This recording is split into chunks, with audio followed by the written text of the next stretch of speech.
Olá, sejam bem-vindos ao primeiro Rivotalks. Que obesidade e sobrepeso são condições crônicas. Então, se a pessoa já pesou 100 quilos e agora ela tá com 70, se ela disser assim, tá, agora eu vou voltar a comer normalmente, porque eu tô num peso que eu me sinto... Se ela voltar a comer normalmente, ela vai voltar pro 100. Porque quando a pessoa estava com 100 e foi pra 70, eu costumo dizer que ela não tá com 70, ela tá com menos 30.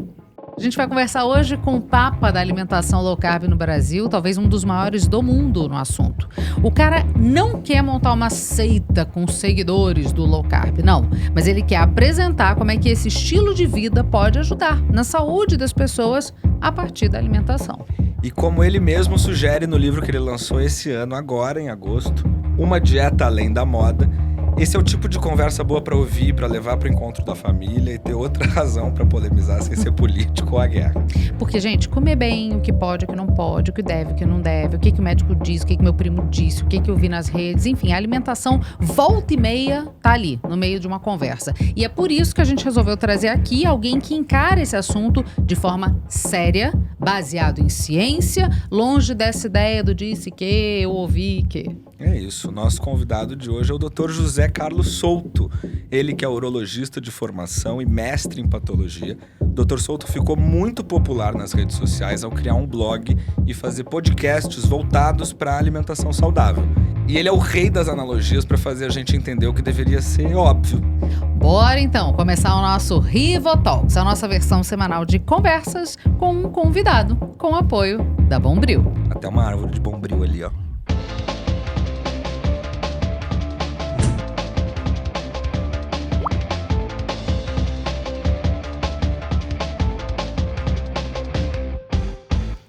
Dr. José Carlos Souto, seja muito bem-vindo aqui ao nosso Rivotalks. Muito obrigada por ter aceitado o nosso convite. Obrigado pelo convite, é um prazer estar aqui com vocês. Bom, temos muito o que falar, né? Temos muito o que falar, mas eu queria começar fazendo uma pergunta. O livro é fantástico, mas teve uma coisa especialmente que me chamou muita atenção.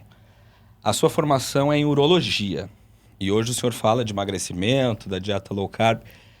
Qual foi o momento que houve essa migração de pinto para ovo, doutor?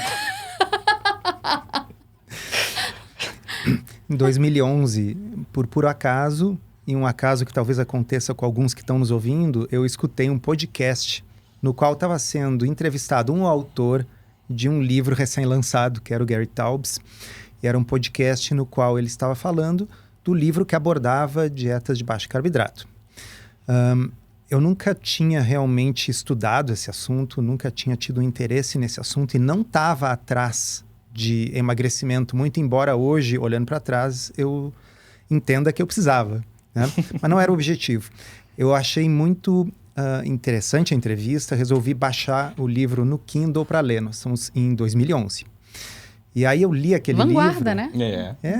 Li aquele livro e disse, nossa... Como é possível, ao mesmo tempo que eu desconhecesse todos aqueles estudos científicos e tal, e aquela curiosidade, será que isso é verdade? Será que funciona? Vou testar. E aí eu testei e eu perdi 15 quilos em poucos meses. Né? Uau! E isso sem passar fome, sem fazer força. No passado, eu já tinha feito uma dieta, assim, por conta própria. Só que aí, aquela coisa, contando calorias, passando fome, ficando irritado com as pessoas. Quando você está com fome, você fica louco. Ficamos. E dessa vez não, dessa vez tinha sido fácil. E isso é uma coisa que me fez não conseguir parar de falar sobre o assunto com as pessoas. Também as pessoas perguntavam, né? A pessoa via você, assim, depois de 2, 3 meses... O que você está fazendo? O que está fazendo? Alguns perguntavam, está doente? Outros perguntavam, se separou? Ninguém imaginava que não, eu mudei meus hábitos. Isso não passava pela cabeça. E aí surgiu a ideia de escrever um blog, né? Esse blog acabou viralizando e tal, e realmente se tornou assim uma paixão esse assunto. Mas como você disse, não tinha nada que ver com a minha formação original. Mas você já foi do tipo que gostava muito de comer? Sim. Comer de tudo? O meu passado me condena. Não, eu não gostava de comer de tudo. Eu gostava de comer porcaria. Eu gostava de comer doce, especialmente. Para mim é muito difícil a questão do doce. Eu não sinto muita falta, sabe, de comer pão. Isso para mim não faz tanta diferença. Agora, o doce é um negócio que eu gosto muito. Eu não tenho dúvida que aqueles mais de 15 quilos eu ganhei comendo doce. Nossa. Jura? Só de doce? Só do doce, aquele junk, assim? Sim. Tanto que eu uso muito quando eu quero dar exemplo, né? Em palestra eu sempre menciono churros. Adoro churros. Que é a combinação do caos, né? Exato. Fritura, massa. Farinha refinada, frita com açúcar, preenchida com doce de leite, com mais açúcar. Não tem como ser ruim, né? Não tem como ser ruim, não tem como comer pouco, para quem gosta de doce, né? É isso, é a combinação explosiva. Eu acho que, assim, a gente tem 2 exemplares aqui de pessoas que gostam muito de comer. É isso. E de comer besteira. E de comer coisa boa também, né? A gente gosta de comer. É uma filosofia de vida, quase, né? E eu só queria que você falasse um pouquinho sobre o vício. A compulsão, né? A compulsão na comida. Porque a gente tá triste, a gente quer comer. A gente tá ansioso, a gente quer comer. A gente tá feliz, a gente quer comer. A gente quer... E aí, não tem como, doutor Souto, a gente pensar numa salada. A gente até pensa num churrasco. Será que ele não? Vamos colocar assim, a gente come por mais de um motivo. A gente não come só porque o nosso corpo está precisando de calorias e nutrientes, que é aquela fome real, né? Aquela fome que normalmente a gente sabe que ela existe porque você comeria a mesma coisa que você não gosta muito, né? Então, por exemplo, eu não sou super fã de atum em lata, mas se eu tiver com fome, eu vou comer. Sim, é a diferença... que até no livro, com a licença aqui, a devida vênia, como dizem os outros, mas no livro você fala que o cemitério da dieta é a fome. Para mim, o cemitério da dieta é a ansiedade. Se eu tô ansiosa, eu vou comer este microfone. E aí, tem essa questão de que quando você come porque está ansioso, ou você come porque simplesmente quer prazer, tá precisando liberar uma dopamina lá no cérebro, poderia ser uma droga, poderia ser comida, poderia ser qualquer coisa que te dê prazer. Então, o exemplo bom para a gente ilustrar isso é assim, imagina que você foi comer um churrasco e já comeu bastante, chega naquela hora que te oferece mais um pedacinho, você diz assim, nossa, eu queria, mas não dá, porque lotou. E aí vem a sobremesa e você diz, não, mas a sobremesa eu aceito. Tem o espaço mas são doce. Estômagos diferentes. Eu tenho essa certeza. Isso, porque o estômago é um só, mas os centros envolvidos no cérebro são diferentes. Aí, ó. Eu sabia que a teoria não estava furada. Tem o centro da saciedade, esse ali já se entregou nesse meu churrasco aí. Mas o centro do prazer, esse aí, ele passa por cima da saciedade. E aí é que eu acho que entra essa questão da compulsão. Você não precisa estar com fome para comer os churros, né? Mas talvez se fosse para comer mais um ovo cozido, você dissesse, não, para mim tá bom, chega de ovo, né? Então, um dos motivos que o tipo de dieta que a gente vai comentar aqui, restrição de carboidratos, funciona, é um deles, não é o único, mas é porque as coisas que geram mais compulsão, em geral, são aquelas que têm mais açúcar e mais farinha. E se você está evitando esse grupo, as coisas que você passa a comer, elas não costumam gerar compulsão. E não porque sejam ruins. Dá pra gente elencar uma série de coisas muito gostosas. Verdade. Mas você chega naquele ponto da saciedade e diz, chega, tô satisfeito. É a besteira que gera compulsão, né? É a besteira que gera compulsão. Porque isso é o que eu ia lhe perguntar. Obviamente, o senhor segue esse estilo de vida, low carb, mas o senhor mora numa cidade onde existe cachorro-quente do Rosário, polenta do Conca, maionese do Barranco, torta de sorvete. Quer dizer, como lidar com as tentações que o mundo te apresenta rotineiramente e manter a constância ali nesse estilo de vida?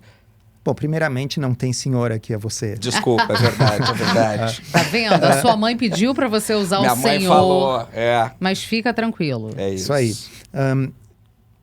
O que acontece é o seguinte, em todas as cidades vai ter um elenco igualmente delicioso, em todas as situações de vida, em todos os países que você for, em todas as viagens e todas as férias.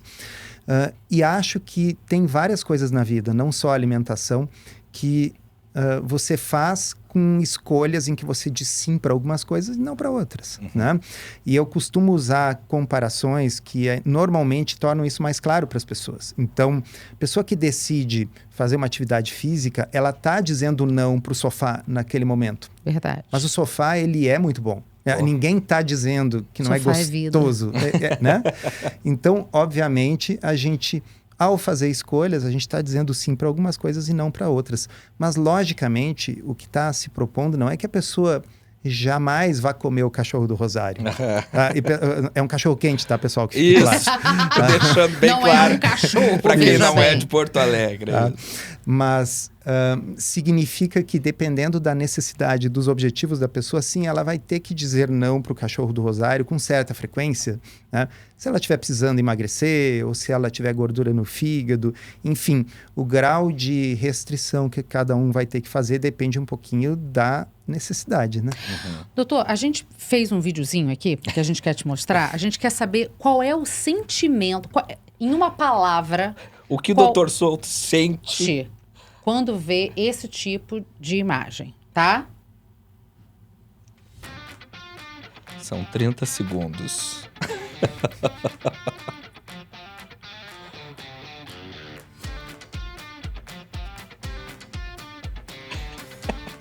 Salivação. Ó, Né? ele é gente como a gente, gente.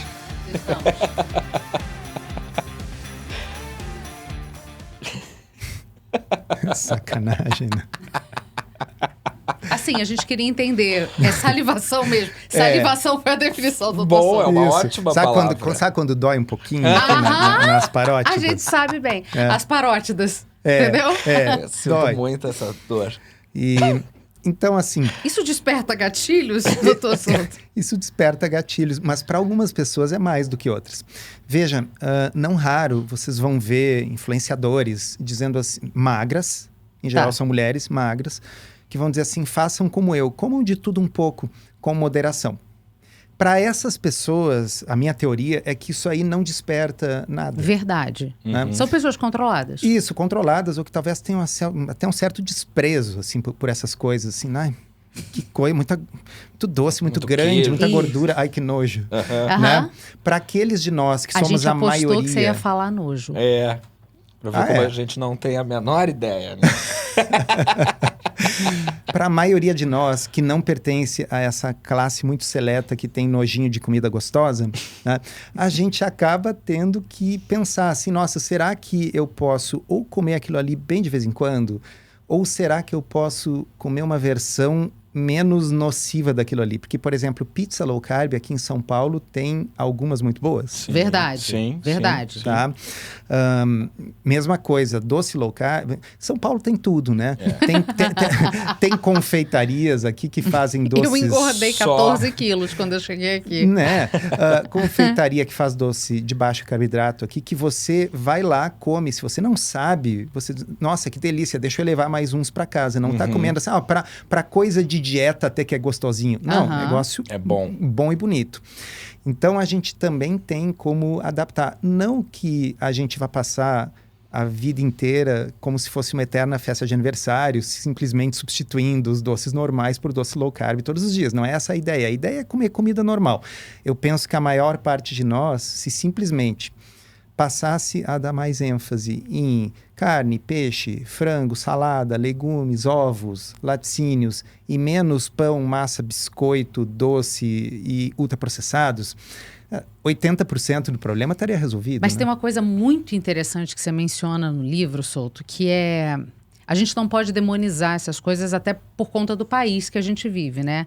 Por vezes, pessoas, especialmente de baixa classe, só vão conseguir ver no rosto de uma criança um sorriso dando o biscoito recheado que custa, sei lá, R$ 2,50.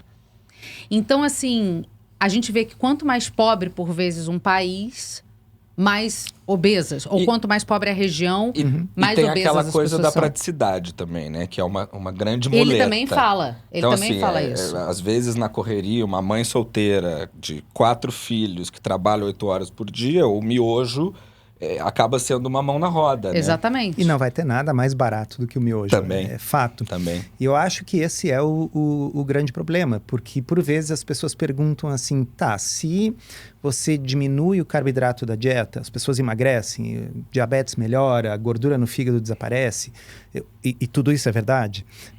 Significa que o problema é ter carboidratos na dieta, mas poxa, então como explicar que os nossos avós, eles comiam carboidrato, por que eles eram mais magros do que nós? Comida de verdade. Era comida de verdade. E aí as ocasiões de consumo eram diferentes. Se comia na hora do almoço, comia na hora da janta.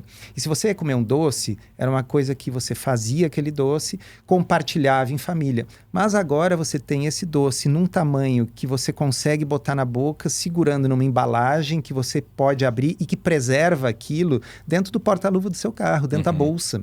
Então começam a surgir ocasiões para comer bolo, que não é só no aniversário, é todos os dias, em todos os lugares. A qualquer momento. Aqui na Hub Media isso é um problema, né? Não tem uma reunião que a gente vem aqui que eles não nos sirvam um bolo. Então, eu realmente não acho que o problema que causa diabetes e ganho de peso na nossa população, e veja, 60% dos adultos têm sobrepeso e obesidade, é mais que a metade. É muita 60%. Dados do Ministério da Saúde de 2021. Caramba! Não é porque estão comendo arroz com feijão, não é porque estão comendo mandioca. É por causa dessas coisas que a gente estava falando. Agora, o ponto, e eu acho que é isso que eu quero trazer com o livro, é assim, entendido o fato de que a maioria das pessoas já atravessou esse limite, já está com sobrepeso, obesidade ou pré-diabetes, diabetes, a gente precisa de algo que seja capaz de reverter o problema. Bom, e aí a dieta de baixo carboidrato, a low carb, é uma das melhores estratégias. E eu diria que é uma das menos sofridas, quando você compara com as outras que podem dar o mesmo resultado. Era isso que eu ia perguntar, né? Uma dieta além da moda. Quais são, assim, as principais diferenças do que você propõe para aquilo que já foi proposto? Então, a gente teve a moda da Atkins, teve South Beach. Aqui em São Paulo tem também a moda da Ravena, né? O método Ravena, que eu fiz, inclusive, 2 vezes. Funcionou, mas depois voltou. O que o senhor propõe de diferente para as pessoas que não leram o livro ainda poderem... Porque, inclusive, a Atkins, eu lembro que quando deu o boom da Atkins, depois de um tempo ela voltou. 90 e alguma coisa.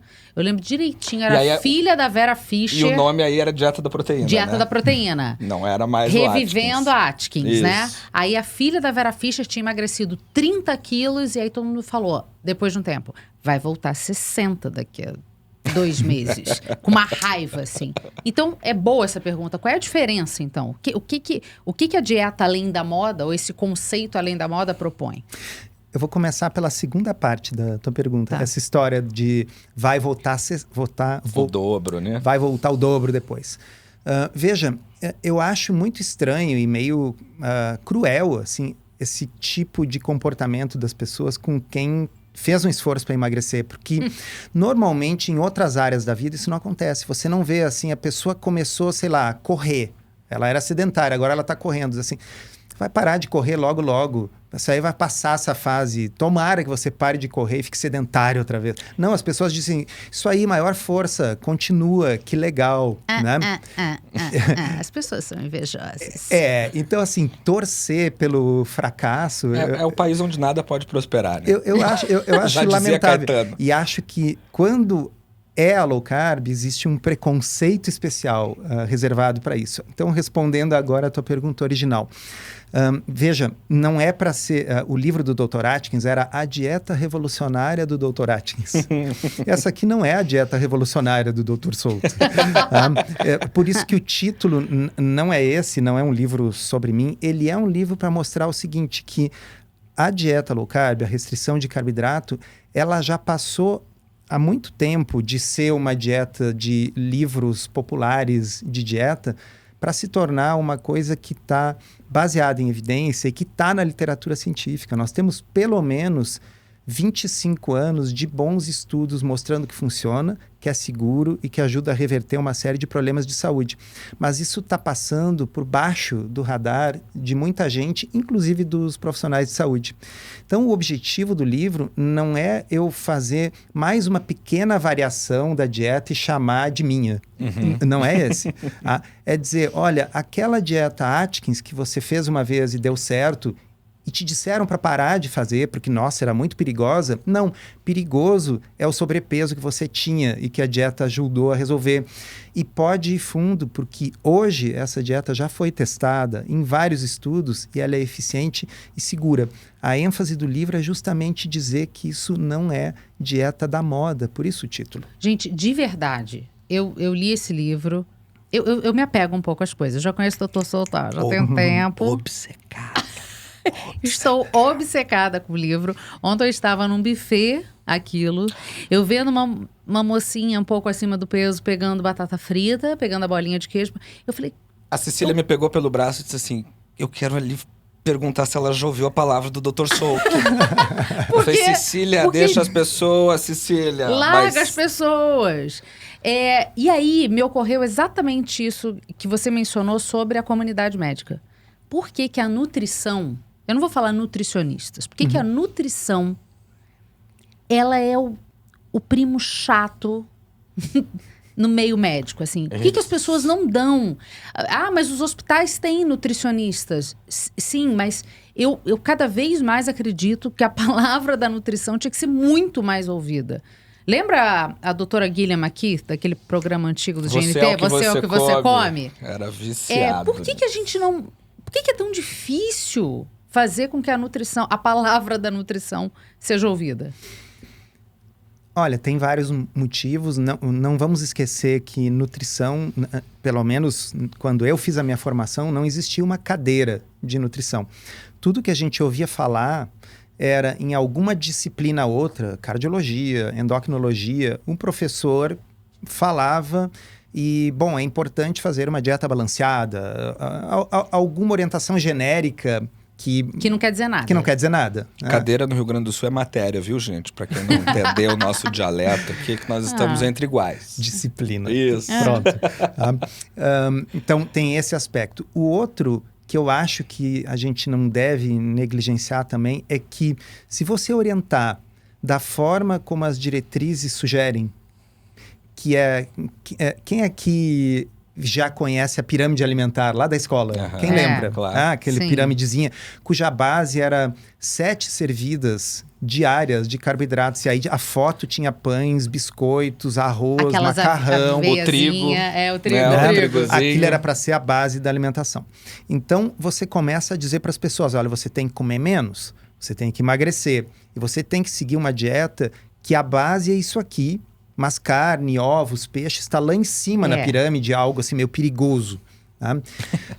A chance disso dar certo é tão pequena que logo aquele médico começa a pensar, olha, eu estou perdendo meu tempo, porque as pessoas não devem estar seguindo isso que eu estou dizendo, porque elas voltam piores, ou pelo menos não voltam melhores.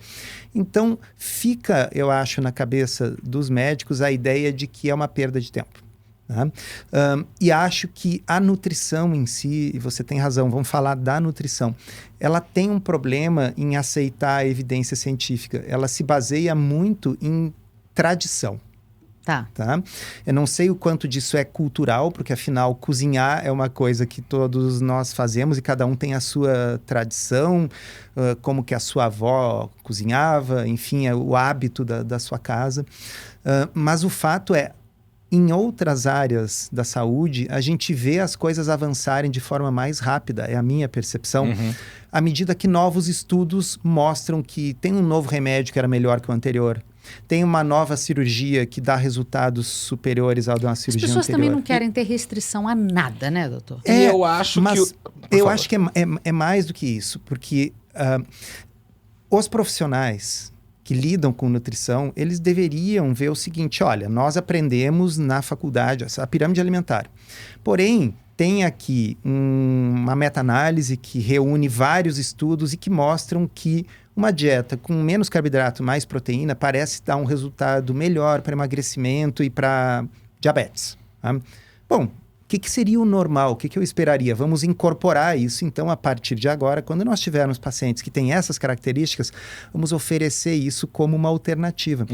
Isso não é nem oferecido como alternativa, mas é pior. Se a pessoa chega lá e diz assim, olha, eu estou seguindo essa forma de me alimentar e eu já perdi 7 quilos. E olha meus exames, melhoraram. Não é raro, eu sei porque as pessoas me contam. São xingadas em consultório. Nossa! Eu falei para uma amiga minha nutricionista que nós íamos entrevistar o senhor. Ela me olhou de papa do low carb, mas com uma indignação, assim, quase como se a gente estivesse indo contra a classe, né? E eu acho também, a Cecília estava falando, eu acho que parte dessa resistência das pessoas tem a ver também com as várias mudanças que a gente vem vendo ao longo dos anos sobre a concepção dos alimentos, né? Então, o Luiz Fernando Veríssimo diz que quer uma indenização por cada ovo que ele deixou de comer quando diziam que ovo fazia mal. Que hoje em dia já não é mais assim, mas durante anos a pessoa que tinha colesterol alto, ovo era encarado como um veneno, né? E hoje a gente sabe que não é desse jeito.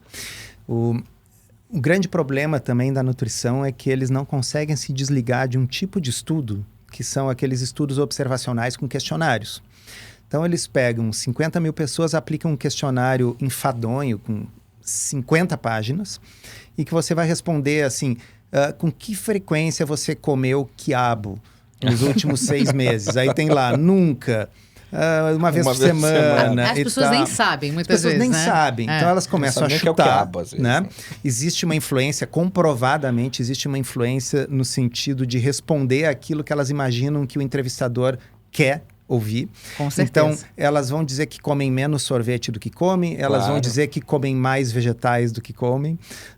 E isso gera uma grande tabela do Excel, na qual depois se faz toda uma maracutaia matemática para chegar à conclusão que cada quiabo que você come aumenta a sua vida em 37 minutos. E esse tipo de coisa vira manchete. Queria. Então aí vira essa coisa assim, o ovo faz mal. Não, agora o ovo não faz mais mal. Não, agora um ovo equivale a 5 cigarros. E são coisas tão absurdas que só o bom senso vai te dizer assim... Cara, isso não faz sentido. Não dá, isso obviamente não faz nenhum sentido. Mas o fato é uma fábrica infindável de artigos científicos mostrando correlações espúrias, mas que geram ótimas manchetes e enchem colunas de revista, de jornal. Eu acho que isso é um excelente gatilho para a próxima pergunta, que era justamente sobre isso que eu estava pensando. Qual é o papel da imprensa na criação desses mitos alimentares? Porque é isso, a nossa profissão... No fim do dia, a gente tem uma função social belíssima, mas no fim do dia todo mundo quer vender jornal, quer caçar clique. Então, assim, até que ponto o jornalismo sobre esse tema, sobre alimentação, sobre dietas, influencia negativamente também na concepção dessas dietas, né? Eu acho que é um papel de câmara de eco, né? E como câmara de eco amplifica coisas boas, mas amplifica coisas ruins. E acho que não dá para tirar da reta a responsabilidade dos autores desses artigos aí. Tá? E eu não estou falando dos jornalistas, estou falando dos cientistas. Artigos científicos. Né? Vamos lá. Existe, por exemplo, a Escola de Saúde Pública de Harvard. Eles têm 2 coortes, quer dizer, 2 grupos com centenas de milhares de pessoas acompanhadas há décadas, que aplicam questionários a cada 4 anos e vêm os desfechos, quem adoece, quem morre e tal. Então, aquilo ali é uma mina de ouro. Aí chega lá o doutorando, né, que tem que fazer a sua tese de doutorado. E para ele ganhar o PhD na Escola de Saúde Pública de Harvard, ele tem que fazer um estudo que ele publique numa revista científica. Então é isso aí, vamos pegar aquele banco de dados, vou fazer uma correlação. Quantas castanhas corresponde a um risco menor de câncer da orelha esquerda? Então... Qual é o problema desse tipo de estudo? Alguém poderia dizer, tá, mas eu quero saber o que eu posso fazer para diminuir o risco de ter um câncer na orelha esquerda. É que, eu vou dar um exemplo, uma analogia, eu gosto de analogias porque elas facilitam... As analogias do Dr. Souto são ó... essa compreensão, tá? Digamos que eu tenho essas 50 mil pessoas e eu vou lá ver quem é que já usou adesivo de nicotina. Sabe aquele adesivo que gruda, né, para parar de fumar? Quem já usou? Sabe, E aí- Gabriel? Conheço. Olha aí, ó. E aí eu vou comparar as pessoas que já usaram adesivo de nicotina com as que nunca usaram adesivo de nicotina. E eu descubro que as que já usaram adesivo de nicotina têm um risco maior de desenvolver câncer de pulmão. E aí eu concluo que adesivo de nicotina dá Dá câncer. câncer de pulmão. Não é o cigarro que Claro, você fumou. claro. Então, nesse exemplo que eu dei para vocês, o cigarro é a variável de confusão. O adesivo de nicotina simplesmente marca pessoas que, obviamente, quem usou cigarro, quem usou o adesivo é porque estava querendo parar de fumar. Lógico. Tá? E o cigarro, sim, era a causa. Só que isso, não raro, acontece também nos estudos de nutrição. Então, você vai ver, assim, as pessoas que comem mais carne vermelha têm mais diabetes, tá? Será que é a carne vermelha que está causando diabetes? Claro. Ou se pessoas que evitam carne são as mesmas que também fazem mais exercício, fumam menos, cuidam mais o peso. Por quê? Porque depois de várias décadas de uma orientação pelas autoridades de que carne vermelha faz mal, as pessoas que cuidam mais da própria saúde são as mesmas que evitam a carne vermelha. Tá certo? Então a carne vermelha passa a dividir as pessoas em dois grupos, mas a carne pode ter a mesma culpa do adesivo de nicotina, tipo, nenhuma. Porque os dados eles estão ali, né? A gente é que faz o que a gente quiser com eles. Né? Tem um desses gráficos maravilhosos que mostra a correlação entre o número de filmes que o Nicolas Cage aparece e o número de afogamentos por queda em piscinas nos Estados Unidos. E o gráfico é surreal. É igualzinho. O número, uma coisa segue a proporção da outra. Então, assim, Nicolas Cage, pare de fazer filmes. Porque as pessoas estão se afogando. Só se afogam nos anos em que você lança um filme. E foi publicado uns anos atrás como sátira, mas para fazer as pessoas pensarem. Mas os dados do estudo eram reais. Tá? Foi um estudo que correlacionou o consumo de chocolate per capita e mortalidade. Tá? E aí, desculpa, isso, era um estudo que Eu li no seu blog. ele correlacionou o consumo de chocolates per capita e o número de prêmios Nobel que cada país tinha. Por acaso a Suíça vence essa regra. A Suíça vence essa regra. Tá? Mas os países escandinavos também estão lá em cima e o Brasil está lá embaixo, tanto no consumo per capita de chocolate como no prêmio Nobel, que era 0. Tá? E se você acreditar que o chocolate é a causa, bom, aí talvez a solução para que daqui a alguns anos o Brasil tenha mais prêmios Nobel seria aumentar o consumo de chocolate per capita. Imagina. Tá? E veja, a gente pode ficar horas tentando entender se o consumo de chocolate per capita pode ser, por exemplo, uma outra forma de avaliar renda, já que chocolate é uma coisa cara. Então, Claro. né, obviamente, países de maior renda tendem a ter mais prêmio Nobel, porque tem um sistema educacional, né? Mas a causa aqui é menos importante do que entender que esse tipo de estudo não pode estabelecer causa e efeito, mas é desse tipo de estudo ruim que vem a história de que ovo faz bem, depois ovo faz mal. Só que isso aí gera manchetes maravilhosas, cara. Aí entra no assunto da imprensa. Porque este alimento pode diminuir sua vida em 3 anos. Cara, quem é que não vai clicar? Claro, Exatamente. claro. Com Né? certeza. E aproveitando que a gente mencionou ovo, vamos ao primeiro momento do nosso quadro Isso ou Aquilo, aqui no Rivotalks. Doutor Souto, ovo ou whey protein? Para comer é ovo.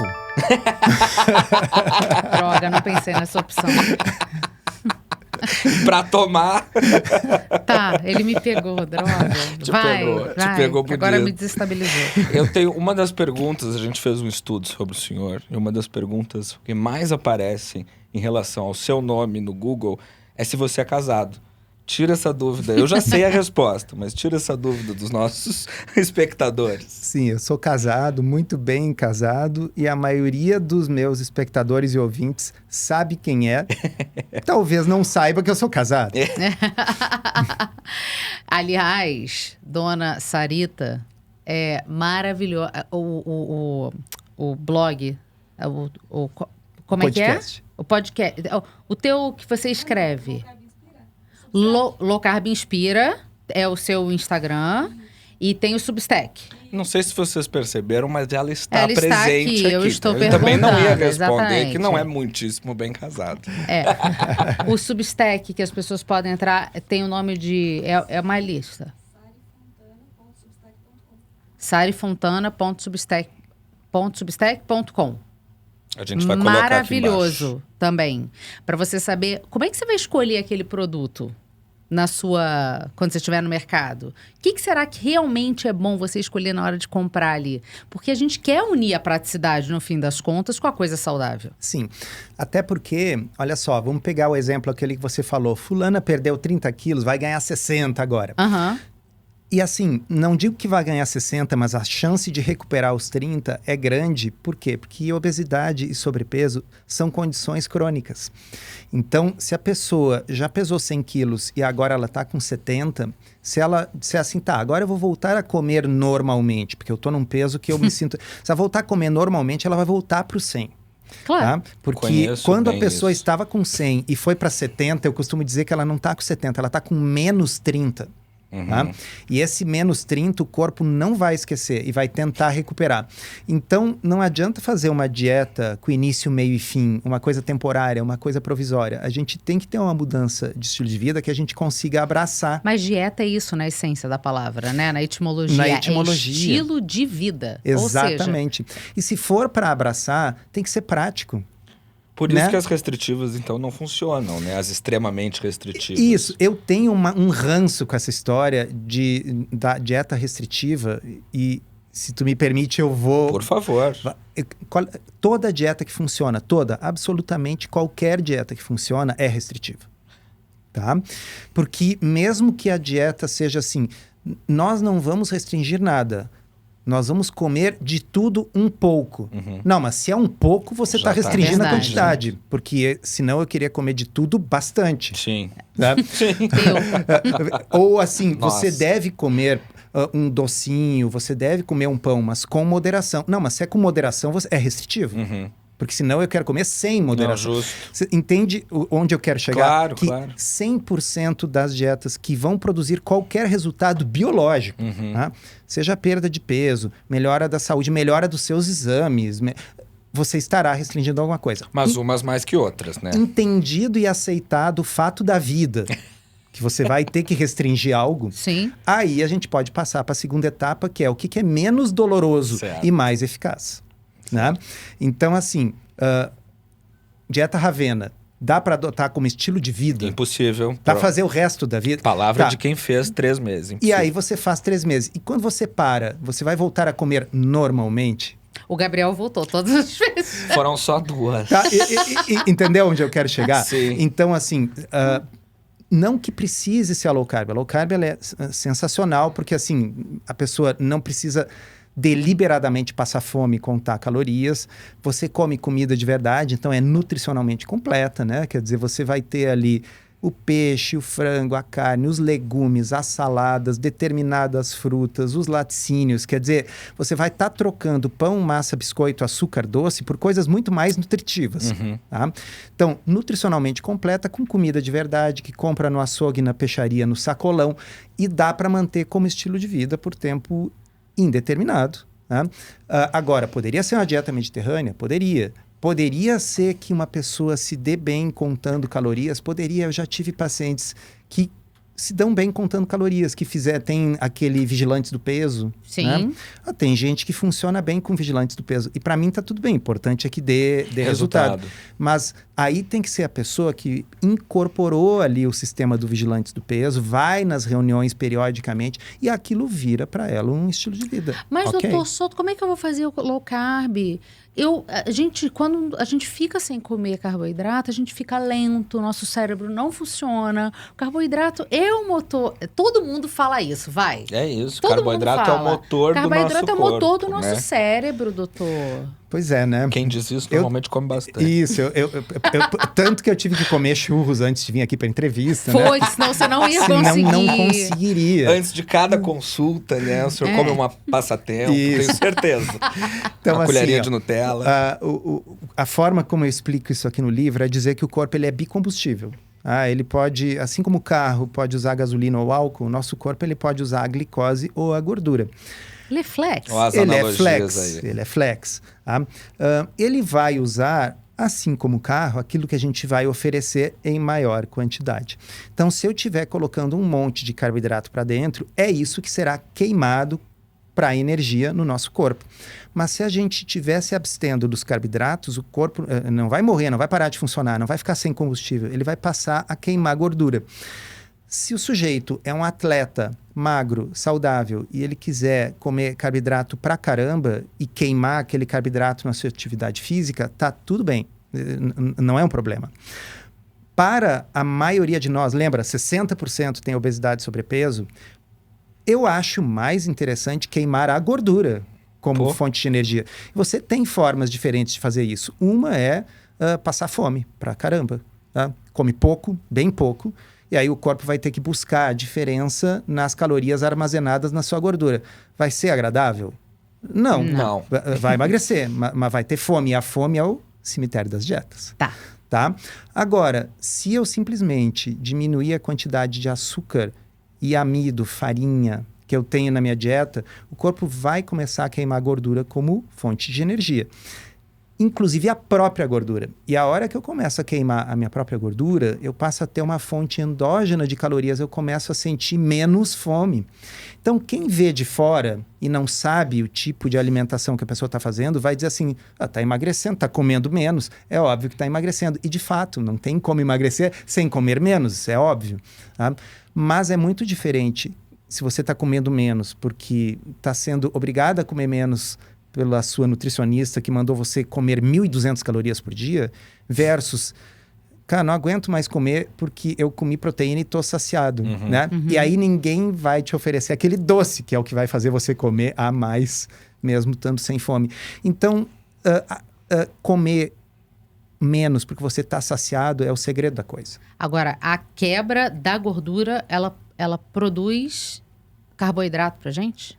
Não, a quebra da gordura não produz carboidrato pra gente. A maioria dos tecidos do corpo consegue usar diretamente a gordura como fonte de energia. São genuinamente flex.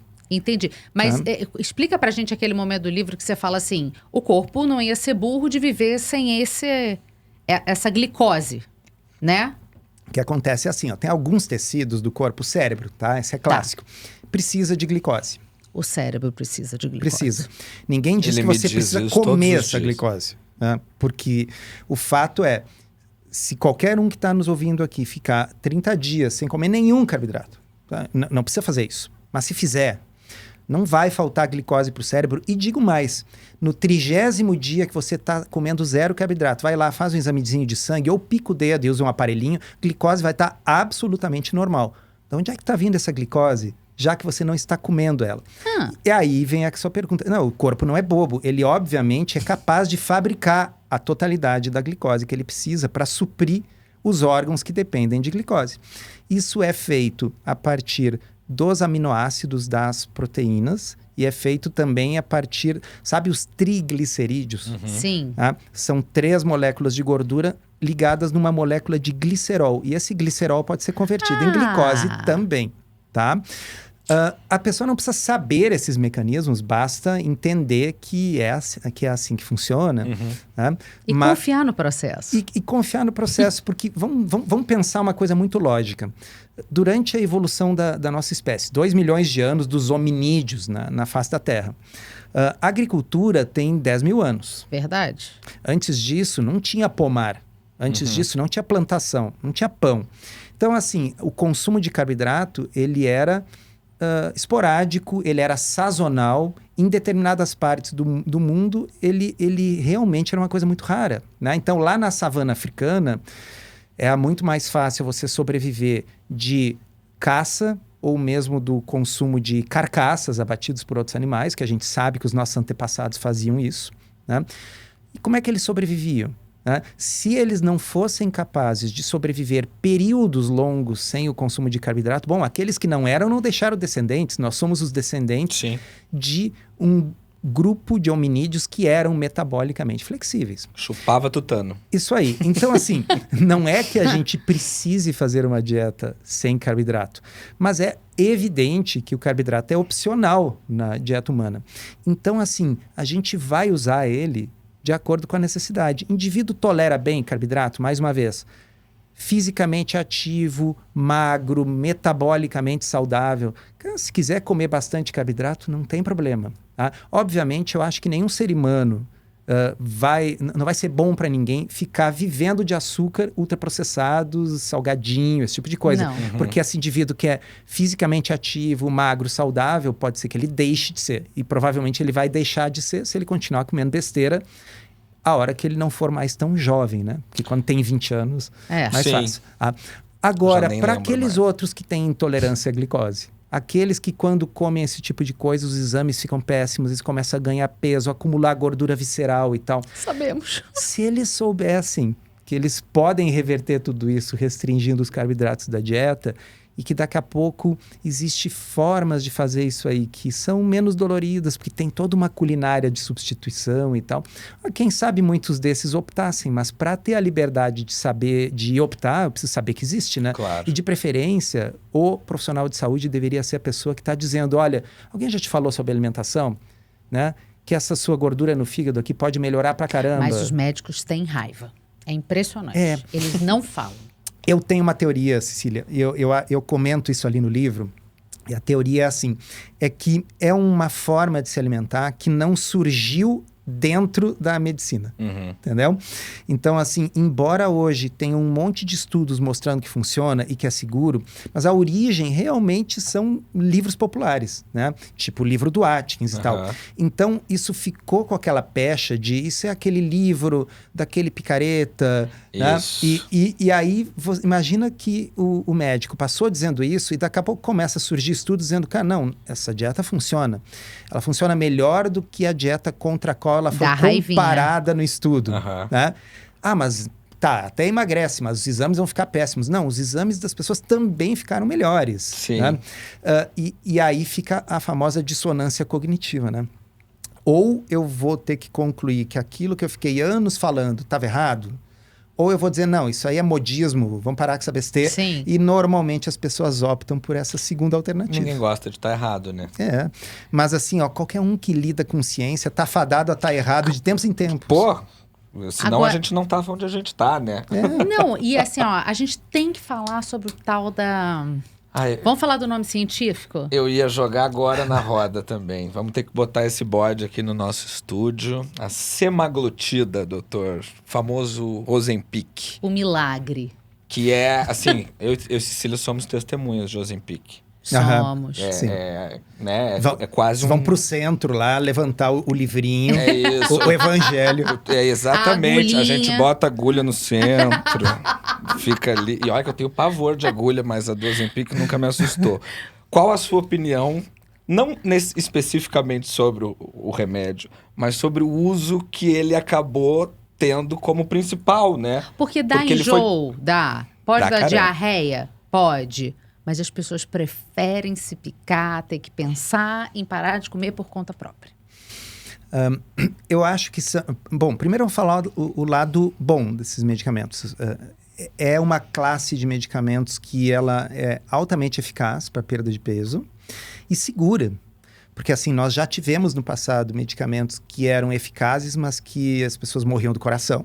Ou ficavam completamente insanas. Ou ficavam completamente insanas, né? Ou anfetamina. Em algum momento da adolescência ali eu descobri o... Como é que era o nome? Sibutramina. Sibutramina, aquilo deixava você... Eu cheguei a tomar anfetamina, que eu sou um pouquinho mais velha que você. Bem mais velha do que eu. Então, assim, de repente nós temos uma classe de drogas que é mais eficaz, ou seja, produz um emagrecimento maior, e seguro, inclusive nos pacientes diabéticos, porque vamos lembrar, esses remédios foram originalmente desenvolvidos para diabetes, não era para emagrecer. É verdade. E o emagrecimento veio como um efeito colateral e hoje a maior parte desses medicamentos são vendidos para pessoas que querem emagrecer. Mas nos estudos de pacientes diabéticos, se viu que as pessoas estavam morrendo menos do coração, quem estava usando remédio, do que quem estava usando placebo. Então, uma coisa é você ter uma anfetamina que emagrece, mas pode te dar um infarto do miocárdio, parada cardíaca, um derrame. Né? Outra coisa é você usar um remédio que está associado com redução do risco cardiovascular. Claro que aí tinha aquela dúvida, mas lógico, se o diabético está com diabetes mais controlado e emagreceu, é de se esperar que também diminua a mortalidade. Agora tem um novo estudo que ainda não foi publicado, mas o fabricante já avisou num press release os resultados. Então, embora não tenha sido publicado, todo mundo já sabe, que é em pacientes não diabéticos, com sobrepeso e obesidade, e também diminuiu a mortalidade. Tá? Então, essa é a parte boa. E abrindo um parênteses, eu não recebo nenhum dinheiro de fabricante nenhum. Tá? Nem nós. Até a gente porque paga para usar o o que eu defendo é uma coisa que diminui as vendas do Ozempic. Sim. Tá? O outro lado da moeda é o seguinte: se a pessoa opta por essa medicação como estratégia de emagrecimento, isso é um estilo de vida? Vai continuar por quanto tempo? Custa caro. Muito. Né? Você falou corretamente, você falou semaglutida, porque o Ozempic é a dose de até 1 miligrama, que é para diabetes. O pessoal usa para emagrecer, mas é para diabetes. A semaglutida a qual eu me refiro, que diminui a mortalidade, é 2,4 miligramas, é quase 2 vezes e meio a dose, que é para emagrecimento, que já foi aprovado na Anvisa com o nome Wegovy, e ainda não está à venda. Eu não sei por que preço que vai entrar, mas eu imagino que seja muito mais caro. Pelo menos o dobro, né? E tem aquela nova, agora, além do Wegovy. Tem... Saxenda, não é? Não. É o... Deu um branco, daqui a pouco vai vir. Nós temos uma pergunta. Tirzepatida é o nome da substância. Da substância, E é um nome muito esquisito, Mounjaro. Isso aí! Então, o Mounjaro também está aprovado, também ainda não tem preço de venda no Brasil. E aí, essas opções ao Ozempic, doutor, por terem, por exemplo, o dobro da dosagem que tem o Ozempic, o efeito no processo de emagrecimento também é mais intenso? Sim, o Mounjaro, esse produz perdas de peso da ordem assim de quase 20% do peso corporal. E os efeitos colaterais também são mais intensos? Também são maiores, e são os mesmos. É o enjoo, é diarreia, é azia. Mas tem um detalhe importante que eu acho que está começando a vir à tona agora, que é o seguinte: uma parte desproporcional do peso perdido com essas medicações em dose alta é massa magra. Então, assim, quando você faz qualquer dieta, tá? Qualquer uma, para emagrecimento, parte do peso perdido tende a ser de massa magra. Quanto? Em torno de 20% a 25%, a não ser que você esteja treinando treino de força e consumindo proteína a mais de propósito. Tá? Que foi o que minha nutricionista Etienne mandou eu fazer. Zé, que você tem uma boa nutricionista, uma nutricionista que segue low carb. Exatamente. Mas, quando você está usando uma droga que tira o apetite muito, como é o caso dessas doses altas desses medicamentos. Cria quase uma aversão à comida. Isso, né? E aí você come menos de tudo. Não é só de coisas que você deveria estar comendo menos. Sim. E aí você passa a comer menos nutrientes, você passa a comer menos proteína. E por isso eu acredito que essa é a principal causa pela qual é uma perda desproporcional de massa magra. Quando você faz uma dieta de baixo carboidrato, você está comendo menos carboidrato, mas você está comendo mais proteína. Portanto, você tende a preservar a massa magra. Então, é um emagrecimento muito mais saudável. Né? E repito, por quanto tempo a gente vai manter o medicamento? Eu já ouvi argumentos do tipo, bom, você não pergunta isso para outras doenças crônicas. Paciente que, sei lá, tem que tomar o remédio para pressão, vai tomar o remédio para pressão o resto da vida, talvez. Né? Eu acho que se a pessoa tem um problema de obesidade que ela só consegue controlar com a medicação, se ela tem condições financeiras de manter a medicação no longo prazo, se ela tinha problemas metabólicos, por exemplo, diabetes, e conseguiu colocar esse diabetes em remissão, emagrecendo com o uso da medicação e tiver que usar... Tá bem, eu acho que é uma situação. Mas o que está acontecendo não é isso. O que está acontecendo é assim, pessoal compra medicação em qualquer farmácia, sem receita. O problema da automedicação também, né? Tá? Porque não precisa receita. Porque nós tomamos Ozempic, mas com acompanhamento médico. Não deu a louca, eu fui na farmácia, comprei a caneta. Não. Até porque o preço é quase proibitivo, né? Sim. É R$1.000 uma caneta de Ozempic. É. É um horror. E aí, usa por um tempo, emagrece e entra naquele raciocínio. Bom, agora atingi o peso que eu queria, agora eu paro de usar. Aí, claro que o peso volta todo de novo. Mas repara, se a pessoa perdeu 10 quilos, dos quais 4 eram músculo, tá? Porque é isso aí, 40%, tá? E aí ela parou de usar e ganha 10 quilos de novo, ela agora ganhou 10 quilos de gordura. Sim. Ou seja, ela terminou esse processo, mas com mais gordura corporal, com uma composição corporal pior do que antes. Do que antes, no começo. Né? Então, eu acho que, como qualquer medicamento, tem o lado bom, tem o lado ruim. É maravilhoso que a gente tenha hoje opções que, quando entrar o Mounjaro, muita gente que antes só podia obter esse resultado com cirurgia bariátrica, daqui a pouco vai poder escapar da cirurgia e ter uma medicação eficaz. Agora, a minha experiência, tá, com a medicação é a seguinte. Tem algumas pessoas, como vocês estavam comentando antes, que tem a parte da compulsão. Então, assim, a pessoa foi orientada ali sobre low carb, passou lá com a Etienne, que deu as receitinhas, explicou tudo como é que tem que fazer. A pessoa começa na segunda-feira, chega na quinta, compra um pote de Häagen-Dazs e, ó, come todo. Não sei do que se trata esse tipo de comportamento. Eu também nunca ouvi falar. Esse sorvete, né? Péssimo.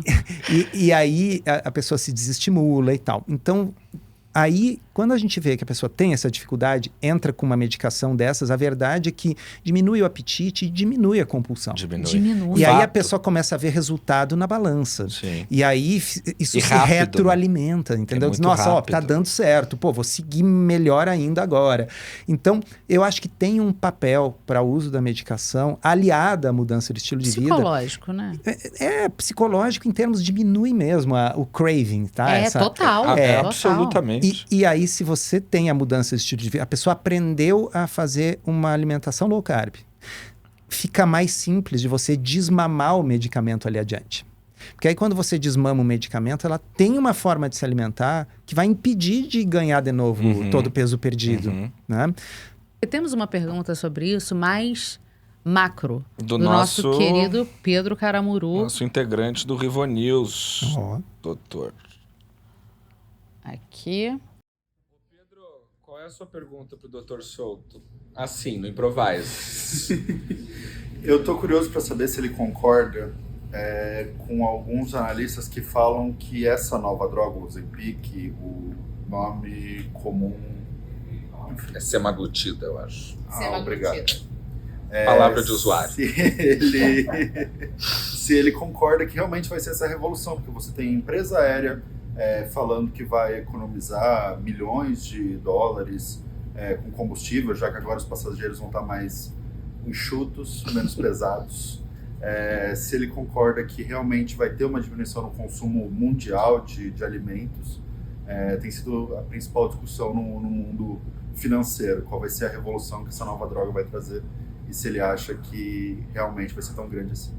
Isso é muito impressionante, né? Nos Estados Unidos tem investidores do mercado financeiro apostando contra a indústria da alimentação, considerando o poder do Ozempic em relação aos hábitos das pessoas mesmo. Sabe que nós temos um podcast Comida Sem Filtro e a gente gravou um episódio especificamente sobre isso, exatamente essa questão dos analistas avaliando o impacto chamado efeito Ozempic. Eu sou um pouco cético, tá? Primeiramente, é uma droga muito cara. Nos Estados Unidos, que está num patamar de uso dessa medicação muito mais alto do que nós, que as seguradoras pagam o medicamento frequentemente. Aí, ó, planos. O número lá é 1,7% dos americanos está em uso. Sim, é um número espantoso. Sim. Mas é 1,7%. Sim. Então, a maioria das pessoas não estão usando.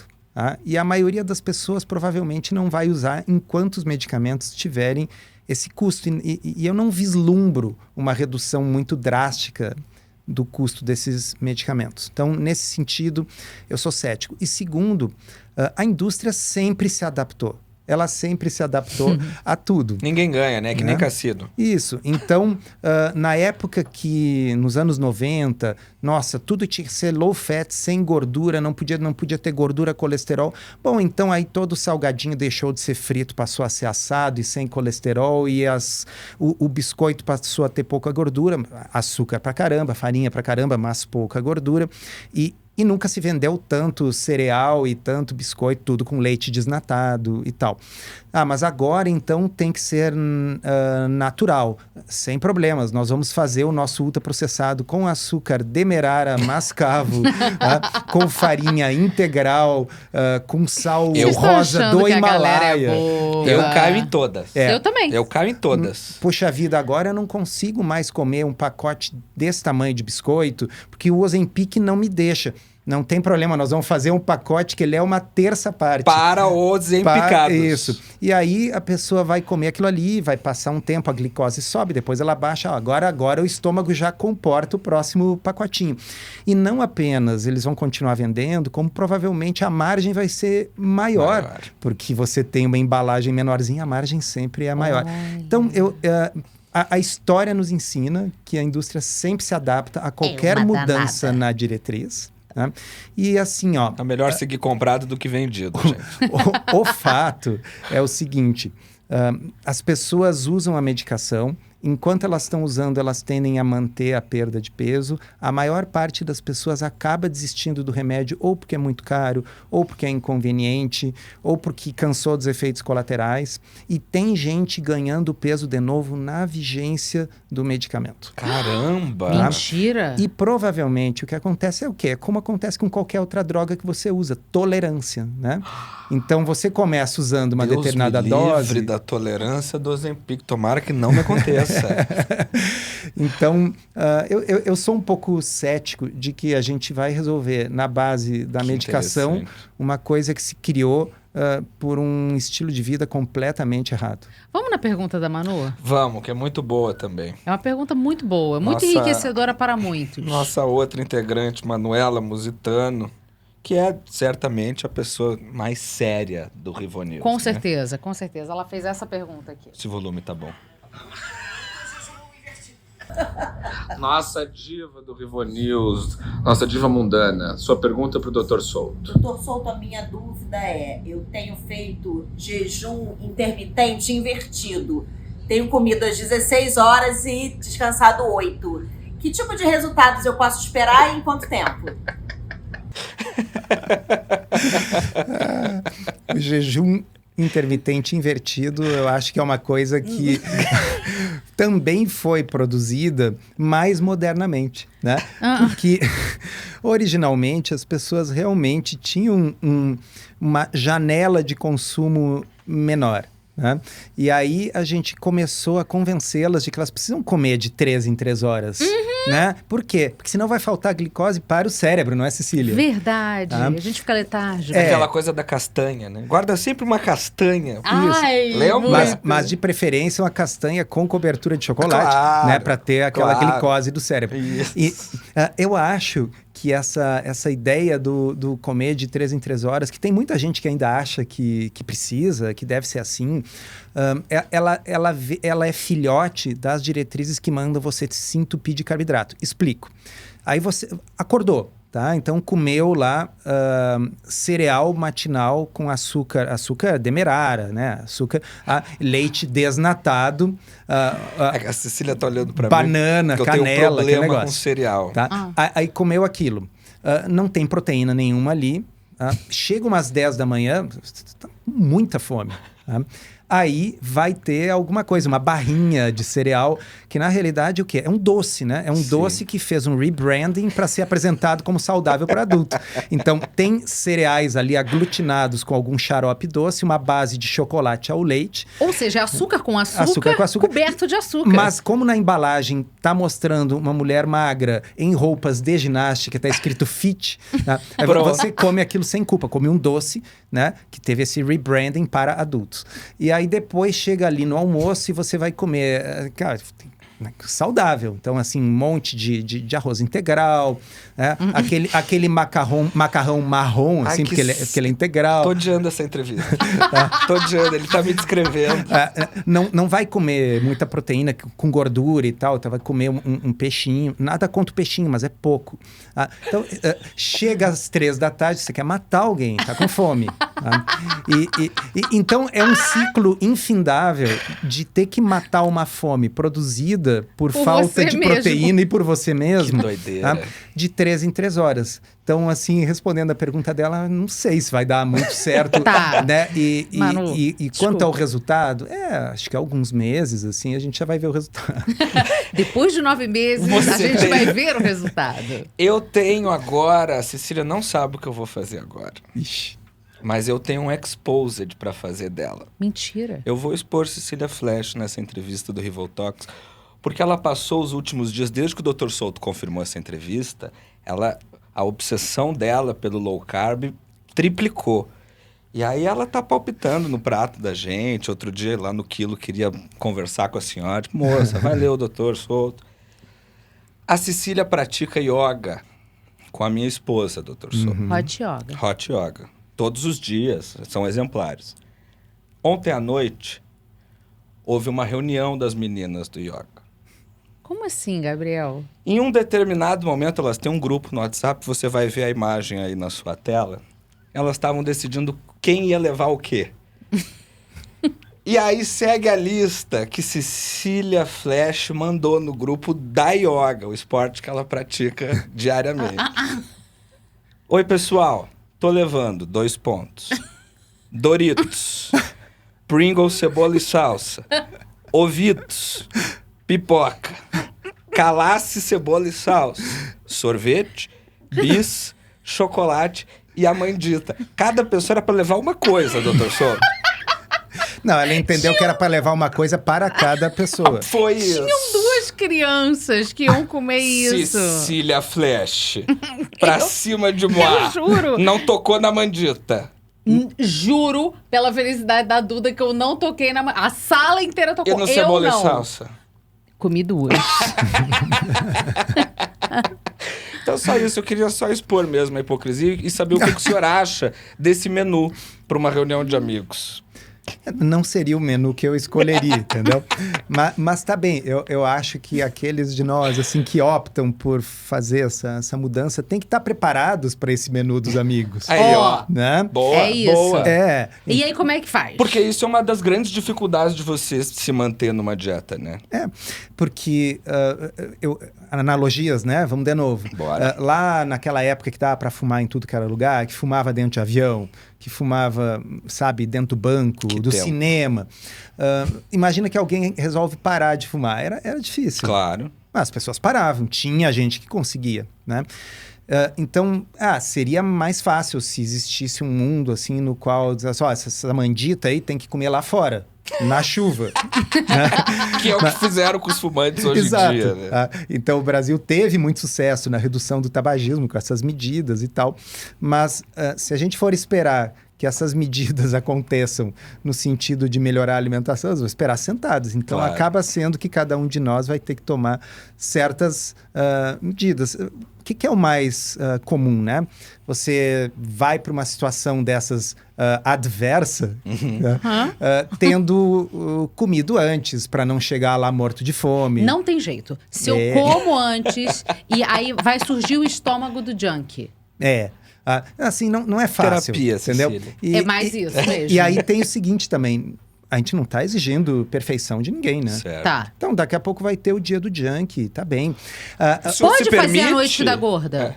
Pode, mas é que ela não pode ser todas as noites. Sei. Né?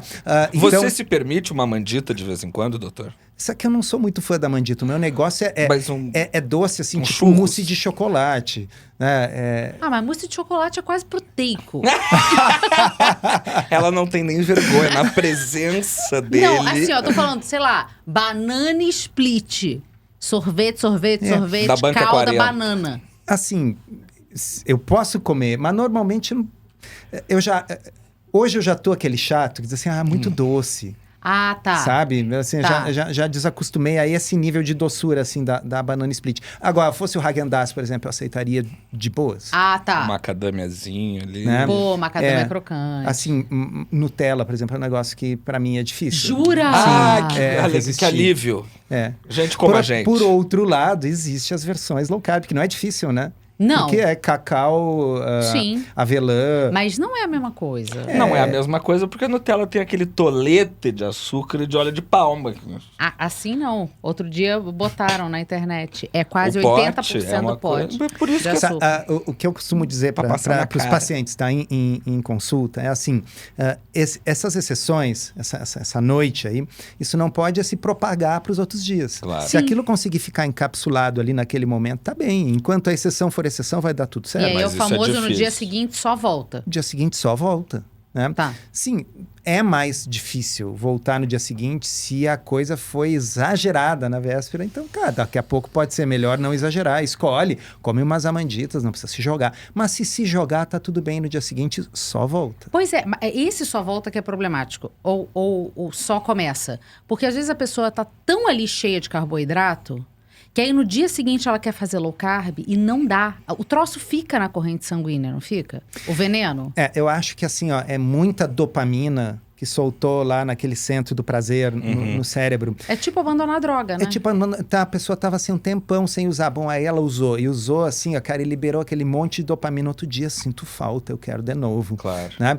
Então isso É droga. é droga. A nossa relação com esse tipo de coisa, ela não é, repito, não é por fome. Não é Sim. assim, nossa, eu tava com muita fome, por isso eu comi muitas amanditas. Lógico. Não, né? é vontade de comer. É vontade de comer e vontade de comer algo que me dê aquele prazer.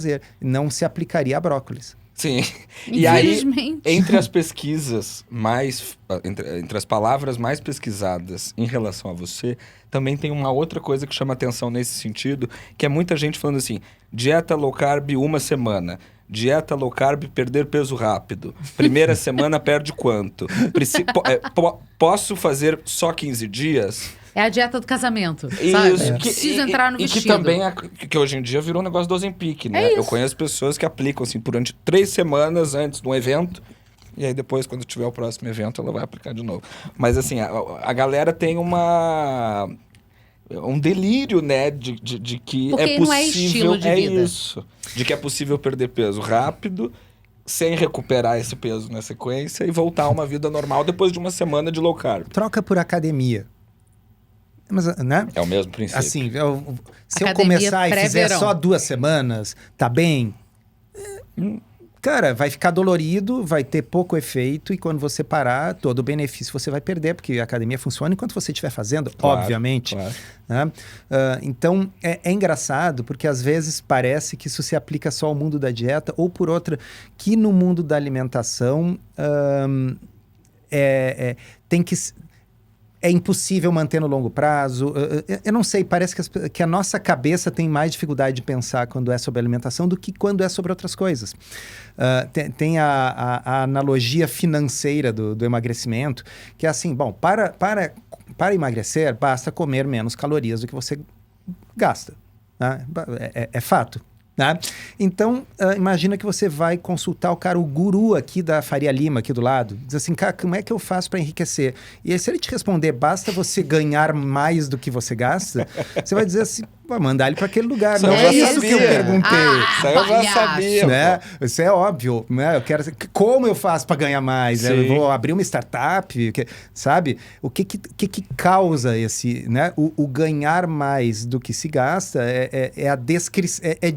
significa enriquecer, dito com outras palavras, assim como emagrecer significa comer menos calorias do que você gasta. Sim, mas como? É porque eu estou mais saciado, porque eu como uma alimentação que me tira fome, ou porque eu estou usando o medicamento ou porque eu resolvi que eu vou substituir uma das minhas refeições por um shake cor-de-rosa. Alô, sogro. Tentou esses dias. Né? Se eu substituir as minhas refeições por shakes, eu vou emagrecer. Mas isso é um estilo de vida? Eu vou conseguir ficar usando shake por tempo indeterminado? E o que vai acontecer quando eu parar de usar o shake? É sempre essa pergunta. Então vamos que a gente bugar a tem que fazer. cabeça de todo mundo. Vamos. Dá pra emagrecer sem déficit calórico?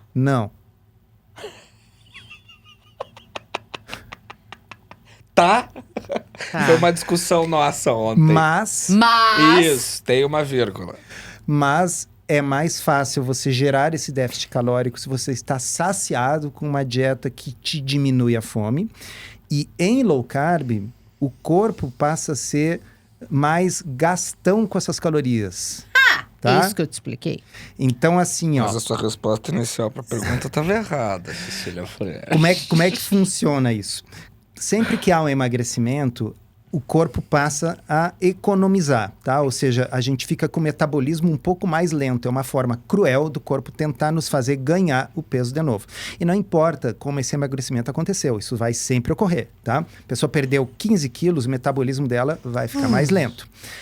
Tem um estudo importante, um ensaio clínico com mais de uma centena de pessoas com uma duração de 5 meses, no qual se demonstrou que quando as pessoas adotam uma dieta low carb, elas podem comer 250, 300 calorias em média a mais do que o outro grupo, sem ganhar o peso que elas perderam de volta. E isso não é mágica, não é porque... É porque o corpo delas está queimando 250 calorias a mais. Tá? Então, boa parte das calorias que a gente queima, a não ser que a pessoa seja um atleta, mas a maioria de nós não atletas, é assim, ó, nós estamos aqui fazendo podcast, sentado, conversando, e só para o coração bater, o sangue circular, o cérebro funcionar, o corpo está queimando calorias. Essas calorias em repouso, elas podem mudar, dependendo da alimentação que você faz. E esse estudo mostrou, não é nada, 250 calorias de vantagem. A galera consegue queimar mais calorias sendo parada. low carb. Muito bom, é maravilhoso. Eu odeio carboidrato. Aliás, eu cancelei o carboidrato É verdade. nos nossos pilotos, que a gente tem um quadro Cancelamento da Semana. E nos pilotos, eu cancelei o carboidrato. Tamanha E eu nem obsessão. sabia que você vinha aqui. Não, mas já estava apaixonada. Sempre fui. Com todo respeito, Sari. Mais um momento, isso ou aquilo. Sorvete ou brigadeiro? Sorvete. Por quê? Porque eu prefiro. As respostas Para do Dr. efeitos Souza. de dieta, os dois são igualmente tenebrosos, mas... Talvez o brigadeiro tenha mais açúcar, teria que perguntar para a Sari quanto que cada um tem por grama. Sari. É verdade. Sorvete dá pra fazer low carb. Verdade. E brigadeiro de biomassa de banana. Ah, sim. Blé. Vamos Seu substituir horroroso. por chia. Né? Com Emplacar abacate. Bela Gil. Doutor Souto, você escreveu um artigo que eu li em 2017 intitulado Comer Menos Carne Não Vai Salvar o Planeta. Maravilhoso. É sensacional, porque você vai quebrando ali todos os argumentos de quem diz que o consumo de carne é o maior responsável pela destruição do meio ambiente e do planeta como um todo, e você vai ali quebrando argumento por argumento. São duas perguntas. Eu queria saber se você se tornou odiado por veganos depois desse artigo, e quero que você explique um pouquinho pra gente essa teoria sua, mas também é possível fazer a low carb sendo vegano? Vamos lá. Sim, eu me tornei odiado por veganos. E houve uma vez, inclusive, que eles conseguiram impedir que... Eles denunciaram tantas vezes A sua conta. links do meu blog no Instagram, que qualquer pessoa que tentava compartilhar qualquer link do meu blog, a postagem era bloqueada. Ah, muito Porque democrático. Isso, era um link, como é que chama? Enfim, inseguro, algo assim. E como costuma ocorrer, levou muito tempo Claro, para eu pra conseguir liberar. reverter essa situação. E daí depois descobri que tinha sido um grupo desses que se organizou para denunciar em massa. Muita coisa pra fazer. Quanto a esse artigo, ele na realidade foi baseado num outro artigo que eu traduzi. E o resumo, se a gente quiser assim fazer curtinho para as pessoas, eu sugiro quem quiser vá lá. No podcast nós temos a versão em áudio desse argumento, tá? Sim, as vacas, elas liberam CO2, elas arrotam CO2 e tal. Assim como nós, né? Assim, a gente também, nós estamos aqui conversando, o que vocês acham que está saindo da nossa boca? Oxigênio? Né? Não é. Vocês têm clorofila? Eu não tenho. Tá? Então, sim, os animais respiram e produzem CO2. Tá? Agora, a vaca é um ruminante. Tá? E a vaca, ela comeu capim. Esse capim que ela comeu agora é um capim mais baixinho. Ele é um capim alto, agora é um capim baixo. Ele vai ter que crescer. Sabe o que ele usa para crescer? O CO2, que a vaca está arrotando. Então isso faz parte de um ciclo que é assim desde que a vida é vida, desde a invenção da fotossíntese pela evolução darwiniana, bilhões de anos atrás, que tem planta que produz oxigênio, tem animal que produz CO2, e isso é um ciclo. O planeta não esquentou por causa deste ciclo. O planeta esquentou porque tem uma quantidade gigantesca de CO2 que está soterrada no subsolo, na forma de carvão, na forma de petróleo, e que nós estamos tirando de lá e injetando na atmosfera. É um CO2 novo que não faz parte desse De um ciclo biológico. Então, eu acho que existe não só é um argumento falacioso de que são os ruminantes que são responsáveis para a produção do CO2 no planeta, porque o CO2 deles, repito, é de um ciclo, mas isso obscurece as causas reais. Né? Então, pensem nisso. A mesma coisa vale para a água, né? Diga-se de passagem. Isso. Nossa, precisa não sei quantos litros de água para fazer um quilo de carne. Isso. Sim, essa água é a água da chuva, que caiu na grama. E cairia mesmo que a vaca não estivesse lá.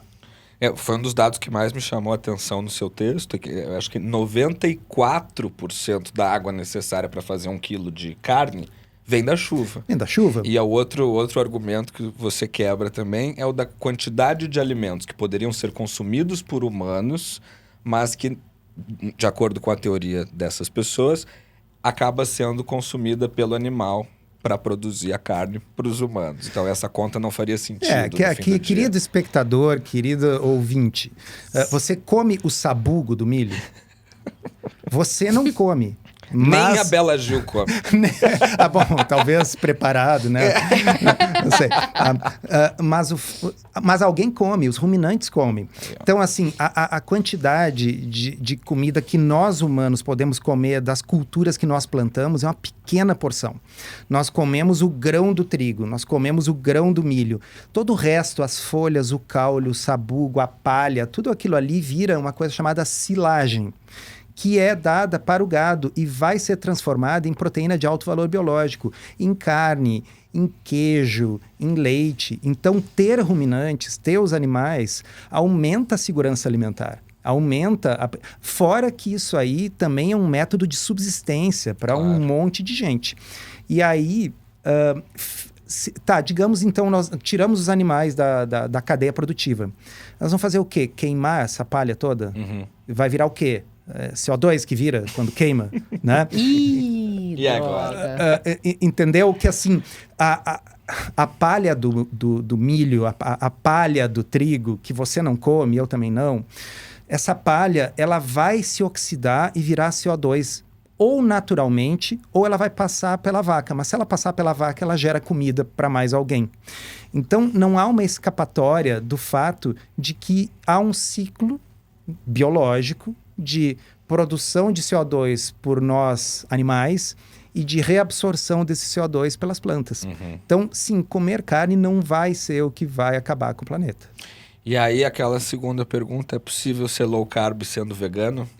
É difícil, mas é possível. Sendo vegetariano, não é tão difícil, porque os vegetarianos normalmente são ovo-lacto-vegetarianos. Então, se a pessoa pode comer ovos, se ela pode comer laticínios, então tem queijo, leite, derivados, né? E ela tem, então, todos os outros vegetais ali que ela pode comer. Digamos que seja uma pessoa que tem sobrepeso, pré-diabetes, é ovo-lacto-vegetariana. Dá para montar, a nutricionista consegue fazer uma dieta low carb, então a pessoa não vai comer açúcar, não vai ficar bebendo suco de uva, não vai ficar comendo arroz e batata, mas ela pode comer todo um mundo de outros legumes, ela pode comer as oleaginosas, nozes, castanhas, amêndoas, aquelas coisas que a gente faz com oleaginosas, como o seu pãozinho low carb, o seu docinho lá adoçado com xilitol, e aí tem os laticínios, e aí tem os ovos, então assim, dá para fazer. O vegano, eu acho que é uma versão mais extrema, e nas versões mais extremas sempre tende a ser mais difícil, né? Porque você vai ter que lançar mão de muito suplemento para conseguir fazer funcionar uma low carb vegana. Certo. Outra coisa que este livro maravilhoso fala é sobre adoçante. Doutor Souto. Essa é chocante. Primeiro, eu quero falar, adoçante é tão do mal assim? Pergunta número 1. Pergunta não, por favor, conte para quem está nos assistindo. A seriedade, eu não fazia ideia disso, eu fiquei um pouco chocada, dos adoçantes forno e fogão e dos adoçantes culinários. Então, fala primeiro do adoçante culinário, depois fala se adoçante é veneno ou não. Esse assunto dos adoçantes culinários deixa a gente muito irritado. Né? Nossa, eu fiquei indignada. É Porque chocante. o que acontece? Normalmente, os adoçantes são, com exceção dos polióis, que é o xilitol, eritritol, sorbitol, os outros eles tendem a ter uma potência bem maior do que o açúcar. Então, se você tem uma molécula, estévia, tá? Para ficar numa coisa que é natural, que é 300 vezes mais doce do que o açúcar, é um pouco difícil dosar a estévia pura. Porque se você botar um pouquinho, já pode ficar doce demais ou de menos, e aí você vai compensar e passa do ponto, não é fácil. O fabricante costuma diluir, então, para facilitar o uso. E se você diluir em água, em gotas, tá tudo bem, né? Mas e se eu quiser fazer uma versão para forno e fogão, com a seguinte alegação: use a mesma quantidade. Então, se na sua receita vai 3 colheres de sopa de açúcar, use 3 colheres de sopa do nosso adoçante. Só que ele é em pó. E eu preciso diluir aquela estévia ou sacarina ou o que for num pó que seja comestível. E aí o pó comestível é carboidrato, né, pessoal? O pó comestível, nas mais das vezes, é maltodextrina, que é um nome que não está na cabeça das pessoas. Maltodextrina é um outro nome para amido, é um tipo de amido. Portanto, você está trocando um carboidrato por outro. Então, para o diabético, por exemplo, eu acho isso especialmente criminoso. Né? Tá na lei, a legislação permite, mas a legislação está errada. Sim. Não poderia ser. Aí a desculpa é o seguinte, é que essa maltodextrina ela é mais leve, é uma coisa mais assim aerada. Então a quantidade que você vai botar em gramas de carboidrato com 3 colheres de sopa de maltodextrina é menor do que com 3 colheres de sopa de açúcar. Tá, mas isso não basta para mim. A pessoa teria que saber que ela está colocando um negócio que é basicamente puro amido, que vai elevar a glicose dela e não vai ser pouco. E aí, nesse caso, doutor, faz alguma diferença usar o adoçante forno e fogão em detrimento do açúcar? Ou no fim do dia seria elas por elas? Tem essa pequena diferença de quantidade, mas eu vou dizer para simplificar que no fim do dia elas por elas. É uma das coisas mais absurdas que eu considero na nossa legislação. Atenção você que consome adoçante forno e fogão. Então, se você não quiser estudar o assunto adoçantes, só lembre assim, adoçante em gotas não vai ter problema, nem para low carb, nem para diabetes, porque vai ser um adoçante de alta intensidade que foi diluída em água. Mas, doutor, o aspartame é um veneno. É câncer.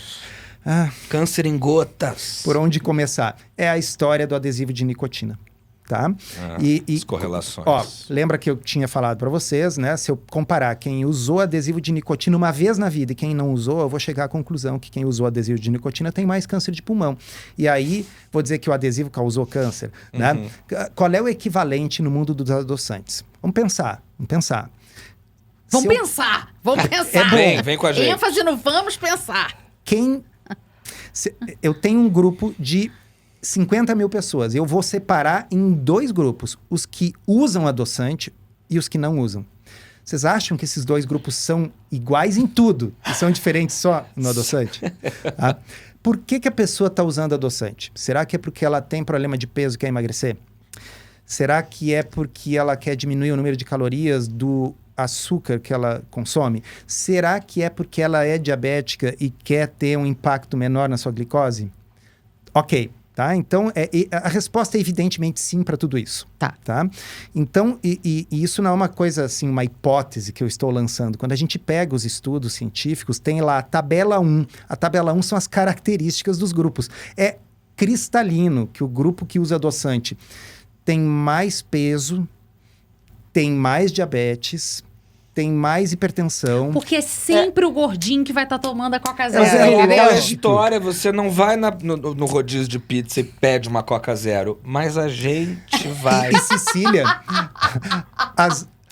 os mais saudáveis, os que magro, faz exercício e tal, ele não toma nem Coca Zero, nem não zero.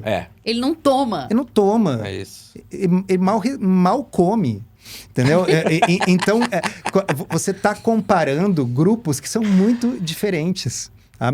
Então, isso chama-se causalidade reversa. Né? Não é o adoçante que causa câncer.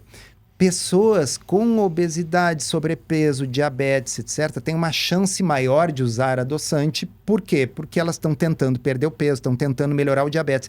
E obesidade, sobrepeso e diabetes são fatores de risco para câncer.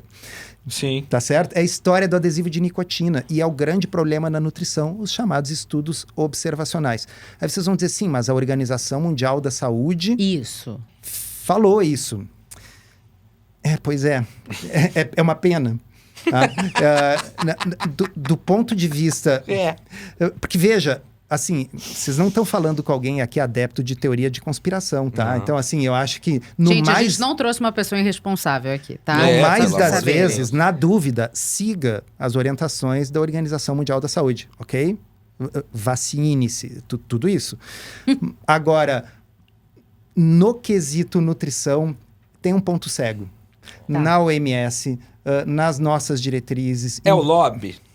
Não, eu acho que não é. Eu acho que é esse fenômeno estranho. É o que a gente falou de ser o primo descartado da área médica. Das ciências A da nutrição. saúde, vamos Das dizer ciências assim. da saúde. É o que é menos baseado em evidência, é o que é mais baseado em tradição, é o que é mais baseado, sabe no quê? Não é nem tradição, em senso comum. Tá. Tá? Então, eu tenho uma frase que eu repito volta e meia, que pode até ser um pouco forte, mas eu acho que traduz mesmo. Se você perguntar para o seu cardiologista, tá?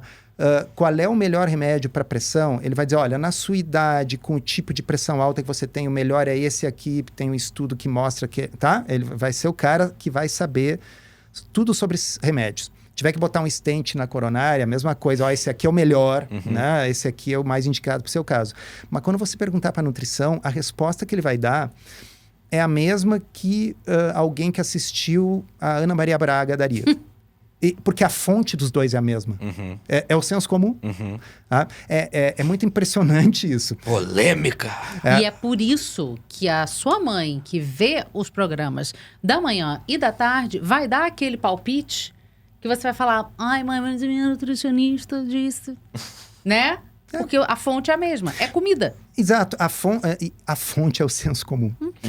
É o senso comum, é aquela coisa de tudo um pouco, com moderação e tal. É que, veja, o de tudo um pouco, repito, para quem é saudável, magro, etc., é um tudo um pouco que, obviamente, funciona para aquelas pessoas. A gente já está vendo pelo claro. desfecho. Sim. Se o senhor diz pra mim de tudo um pouco, eu vou pegar um pouco de batata frita, um pouco de macarrão, um pouco de pastel, um pouco de croquete, né? Perfeito, é esse o problema. Então, quando a gente Nunca vou tem... pegar um pouco de rúcula e um pouco de acelga. Não. Pô, Então, ela é uma mensagem que ela soa bonito e ela tem zero significado. Podia ter sido gerado por um gerador de palavras aleatórias, né? que é aquela coisa que me irrita também nas dietas, aquelas pré-formatadas, né? 2 colheres de arroz.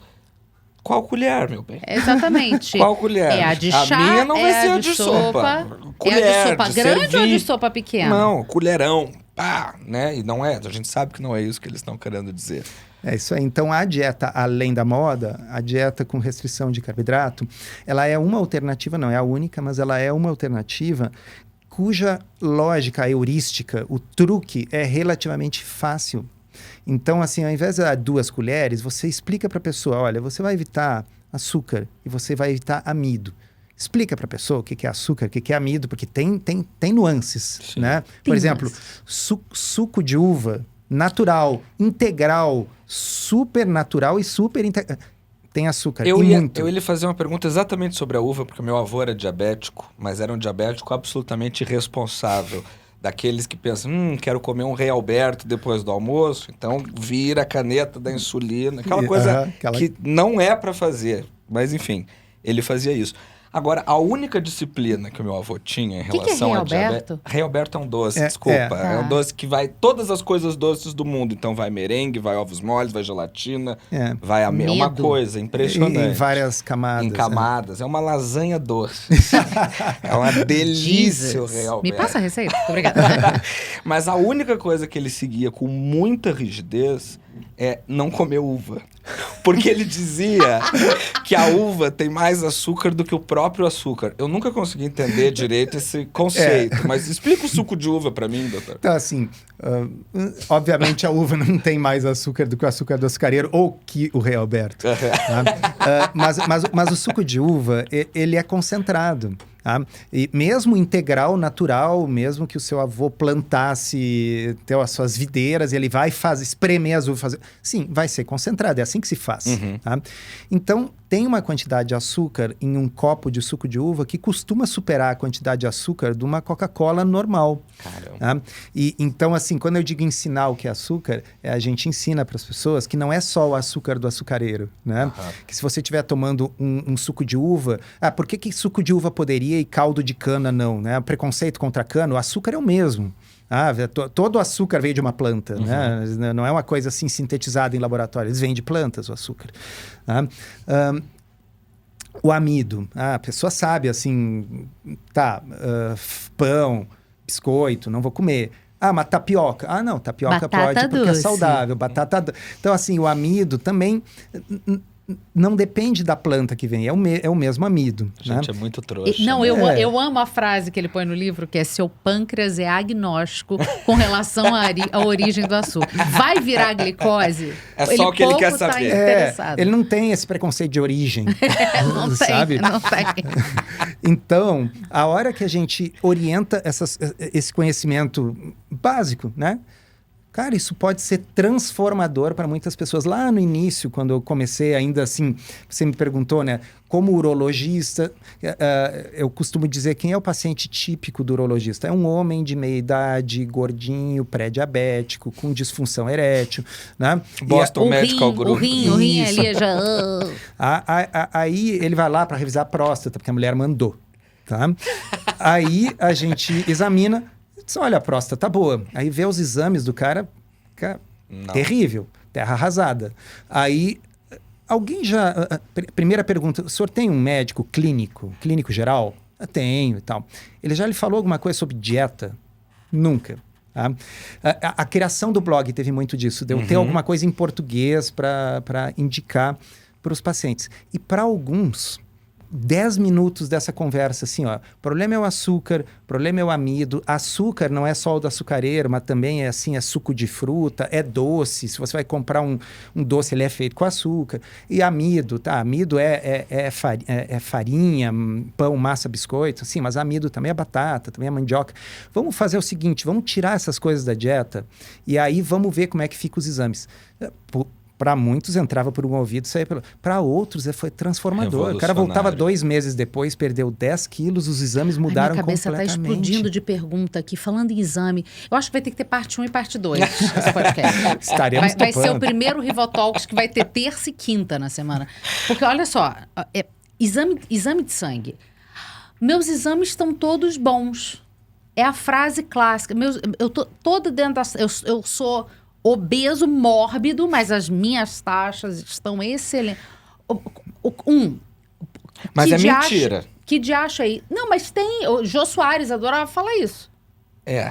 Por exemplo, eu não sei. Complicado, né? Acreditar. Tem isso, exame de sangue, tem... como é que resolve? Abrindo um O que a gente parênteses, tem que ver? lembra uma vez que o Jô emagreceu um montão que acharam que ele tinha feito bariátrica?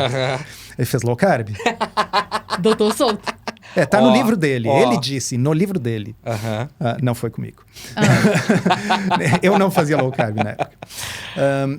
Olha só, eu acho que dá para quebrar em 2 partes essa resposta. A primeira é o seguinte, muitas vezes quando as pessoas falam que seus exames estão normais, elas estão se referindo basicamente ao seu colesterol tá bom. Tá? Mas assim, as pessoas nem sabem que a hemoglobina glicada delas, que é aquele exame que dá a média da glicose, está batendo no limite. Que poderia já ser um pré-diabetes. Às vezes o médico nem se tocou e nem falou para elas. Tem Roma, tem hemoglobina glicada. Tem gordura no fígado, tem esteatose. Mas eu já ouvi de vários colegas médicos que hoje eles consideram, todo mundo tem isso.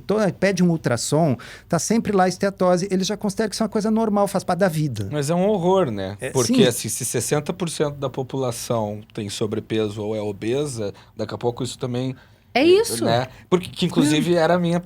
Conclua a sua resposta, que eu vou fazer a próxima pergunta. Triglicerídeos acima de 150. O HDL, que é o colesterol bom, abaixo de 40. Isso aí tem um nome, chama-se síndrome metabólica. Um monte de gente por aí andando com síndrome metabólica que não sabe porque o médico nunca falou para eles. Às vezes o médico não se tocou. Porque o fato, pessoal, é que as pessoas se fixam muito em alguns marcadores. O colesterol é o preferido, a glicose em jejum é outro. Né? Então pode estar com o resto esculhambado e achando que está tudo bem. Entendi. Tá? Então tem esse lado. Tá? O outro lado é que de fato existe uma coisa chamada o limiar pessoal de gordura, que é o quanto que cada um pode engordar antes de começar a adoecer. E tem um componente genético nisso, sabe? Depende da tendência que a gente tem de acumular gordura visceral, aquela gordura dentro da barriga, ao redor dos órgãos, no fígado. Então, tem gente que tende a acumular gordura nas coxas, nas nádegas, nos braços, mas lá dentro da barriga não é tanto.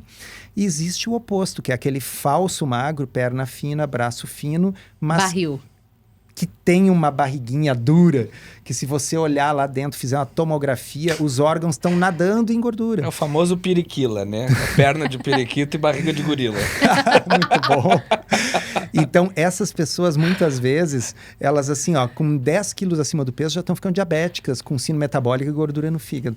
Então, há um componente genético nisso, tá? A tendência de acumular gordura visceral mais ou menos. Mas se você engordar o suficiente, todo mundo adoece, né? Todo Sim. mundo vai atingir o seu limiar pessoal de gordura, na questão de tempo. Doutor, aproveitando então o ensejo dessa normalização super preocupante que o senhor mesmo está relatando sobre a gordura visceral, a gente vê hoje nas redes sociais, sobretudo nessa geração mais jovem, existe uma evidente romantização da obesidade. Sim. Nossa. Claro que isso também tem a ver com a fragilidade dessa nova geração, né? Que a gente ouve reclamação sobre a postura deles no trabalho e tal. São pessoas incriticáveis, né? Então você não pode chegar nem por uma questão de saúde, assim. A gente já viu relatos nas redes sociais de gente processando médico porque deu um diagnóstico de obesidade. Pelo amor de Deus. Entendeu? E isso fere a moral da pessoa. Qual é o desafio? Como lidar com isso, assim, com essa romantização evidente da obesidade? Eu acho que a gente vive num tempo de muito pouca nuance. Né? Acho que, obviamente, os algoritmos da rede social agudizaram esses polos de opinião e a nuance, ela vive num deserto ali no meio. Né? E parece que é muito difícil para as pessoas conseguirem abrigar dentro da mesma cabeça os dois seguintes conceitos. Que eu não devo ter preconceito, ofender ou debochar de uma pessoa porque ela tem excesso de peso. Você não sabe a história de vida daquela pessoa. Eu frequentemente, quando eu estou numa situação, agora, autógrafos dos livros, chega alguém para mim para dizer, olha, eu quero te agradecer, mudou minha vida e tal. E a pessoa obesa, tá? Só que a pessoa te conta assim, eu perdi 35 quilos. Tá? Então a gente não sabe a história. Deixando muito claro que estou falando da romantização da obesidade, mas a gordofobia existe, né? Existe. Tem duas coisas. Então, São a duas gente coisas pode, distintas. ao mesmo tempo, abrigar isso na cabeça e entender que obesidade não é uma coisa boa para a sua saúde, que aumenta o risco de um catatal de doenças. Sim. Né? E que você não vai conseguir mitigar essas doenças com um remédio para cada um dos problemas que a obesidade causa. Então, vamos usar um remédio para a pressão alta que a obesidade está causando. Vamos usar um outro remédio para o pré-diabetes ou o diabetes que a obesidade está causando. A apneia. Sabe? Então, assim, a pessoa vai acabar usando uma série de remédios e igual as doenças crônicas irão progredindo. Então, a gente é capaz de abrigar na nossa cabeça os dois conceitos de que é uma coisa saudável, que hoje em dia não possa ficar lá no colégio, na escola, chamando o menininho gordinho de... rolha de poço. Rolha de poço, sabe? Isso não ser aceitável em 2023, super legal. Tá? Não ter só modelos super magras e anoréxicas na capa da revista, super legal, concordo plenamente. Mas tem que, ao mesmo tempo, abrigar a ideia de que a obesidade é um problema e que causa uma série de doenças e é fator de risco para um monte de problemas. É melhor não ser obeso do que ser. Exato. Né? É melhor. Isso é indiscutível. Agora, também é verdade, aquilo que eu comentei, uma pessoa que já teve uma obesidade importante, essa pessoa pode estar saudável e muito melhor tendo perdido uma quantidade de peso e ainda estar tecnicamente obesa. Sim. E ótimo, e para essa pessoa talvez isso seja o atingível, isso seja o possível. E tá tudo bem. E o acompanhamento médico é fundamental em todos esses casos, doutor? Porque há mudança do estilo de vida. A gente está aqui brincando, a gente e tal, mas a gente está num padrão ok. Vamos dizer assim. Sim. Né? Somos razoáveis. Que bom que ele disse sim antes de eu dizer sim. Obrigado, doutor. Mas o ponto o ideal é a gente ter alguém lendo com capacidade todos esses exames. Sim, até porque às vezes gera confusão e gera pânico. Né? A pessoa chega na consulta porque hoje em dia a maioria dos laboratórios elas colocam uma cor diferente para o exame que está fora do valor de referência. Isso. Tá? Então chega ali uns exames que estão com a corzinha diferente e a pessoa chega muito assustada, muito preocupada. Né? Um exemplo, a história do colesterol. O colesterol total tem um valor de referência que hoje em dia é até 190. Tá? Acontece que se a pessoa tem o HDL, que é o colesterol bom, bastante alto, vamos dizer, tem um HDL de 80, tá? HDL maravilhoso. É bom lembrar que o colesterol total, ó, o nome, total, ele abriga inclusive o bom, o HDL. Então, se o HDL, que é o bom, é alto, não raro, o total vai estar acima do 190 e o total vai aparecer vermelho, porque ele está fora do valor de referência. Tá vendo? Dados. Então né? assim... E quem sabe lê os é dados. Isso. Claro. Senão você acha que as pessoas se afogam quando o Nicolas Cage lança filme. Então, é lógico que eu acho que está tudo bem as pessoas... vamos usar uma expressão que também está bem na moda junto com o que nós estávamos falando antes, as pessoas se empoderarem e poderem olhar seus próprios exames e entrar no Google e ver o que aquilo significa e tal. Mas com isso vem também... É uma tragédia. Estou assumindo o risco de interpretar errado. É uma tragédia. E de me assustar. Doutor né? Google. Não, e aí é isso. O senhor estudou 15 anos para poder ler um Não, e não é estudou. Ele, como diz a minha nutricionista, doutor Souto, é um cabeçudo. Não, então ele lê, ele olha estudo A, B, C, D, Mas E. eu tô querendo dizer, nem o doutor Souto especificamente, o médico, né? Sim. O cara estudou muitos anos, investiu muito dinheiro e tempo naquela formação para poder ler. Você quer ver um outro exemplo real? Maestria. A gente falou antes da gordura no fígado, aí tem uns exames de sangue, então as transaminases. Sim. TGP, por exemplo, que tende a dar alta quando tem gordura no fígado. Acontece que, como qualquer exame, tem o valor de referência do máximo e o mínimo, vamos dizer assim. Então, eu já tive mais de uma vez paciente que chegou com a TGP baixa. E veja, não existe uma TGP baixa como problema. Né? É simplesmente o valor de referência, ele é uma coisa matemática. Eles estabelecem uma média, 2 desvios padrão. O que está fora do segundo desvio padrão é considerado fora do valor de referência. Mas não significa que seja ruim. Sim. Tá. Né? É, por exemplo, assim, imagina que você foi, assim, muito bem no vestibular. Então, foi, assim, acima de 2... Está no terceiro desvio padrão dos melhores classificados. Ia ser vermelhinho, assim, ó, tá fora do valor de referência. Mas não é ruim. Não, porque você tá lá no terceiro lugar, óbvio. Então, aí assim, a pessoa começou a fazer uma low carb, emagreceu, e a gordura no fígado melhorou, e o valor do exame de sangue ficou abaixo do valor de referência, o que era maravilhoso, significa que a pessoa, cara... Trágico. Aí olha ali, nossa, tá vermelhinho, e agora? Ó, tô doente. Então, interpretar os exames sempre tem esse risco. Eu só preciso falar de mais um assunto. Mas, não, tem mais 2 para falar. Só que só queria fazer um breaking news. Por incrível que pareça, acabei de receber uma notificação aqui, uma matéria da Folha de São Paulo, dizendo: Brasil tem casos de falsificação do Ozempic. Veja lotes. Então, assim, é mais um problema, né? Pra gente lidar... Brasil, eu te amo. Eu tenho que falar muito urgente de um assunto que todo mundo tá falando no momento, que é lipedema. E depois eu tenho uma última. Dá pra reverter com dieta? Acho que dá pra melhorar bastante com dieta. Tá, não é tipo a diabetes tipo 2 que você consegue... Curar. eu acho difícil a gente poder dizer que vai curar, porque, bom, primeiro, o que é lipedema? Tem graus né? de lipedema. Vamos lá, vamos Por falar. favor. Então, lipedema é um tipo de gordura que normalmente se acumula mais nos membros inferiores, tá?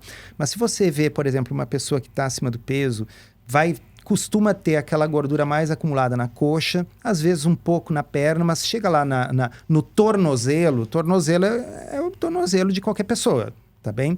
Então, uma das coisas que chama atenção no lipedema é você ver que tem um tornozelo gordinho, tá?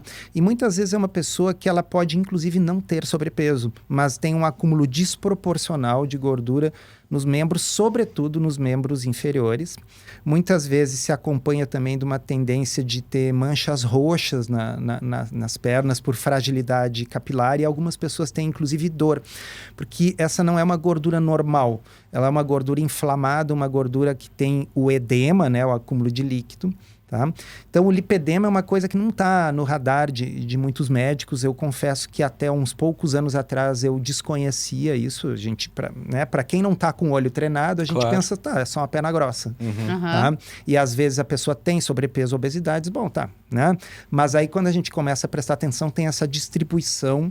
E aí o que acontece? A pessoa emagrece, seja Ozempic, com low carb, com o que for, mas ali não emagrece, porque aquela ali não é uma gordura normal. Dá uma vamos dizer assim. desinchada, mas não vai embora. Então, existe pouca literatura sobre isso, mas eu até coloquei lá no meu blog um estudo que mostrou o efeito com dieta cetogênica. O que é uma dieta cetogênica? É uma dieta bem low carb. É uma dieta realmente bem baixa em carboidratos. E a gente sabe que a cetogênica não só favorece o emagrecimento, mas ela parece reduzir inflamação. E como tem um componente inflamatório, faz sentido. Né? E esse estudo mostrou uma melhora não apenas dessas circunferências, quando comparado com o grupo controle, que estava fazendo uma dieta hipocalórica tradicional.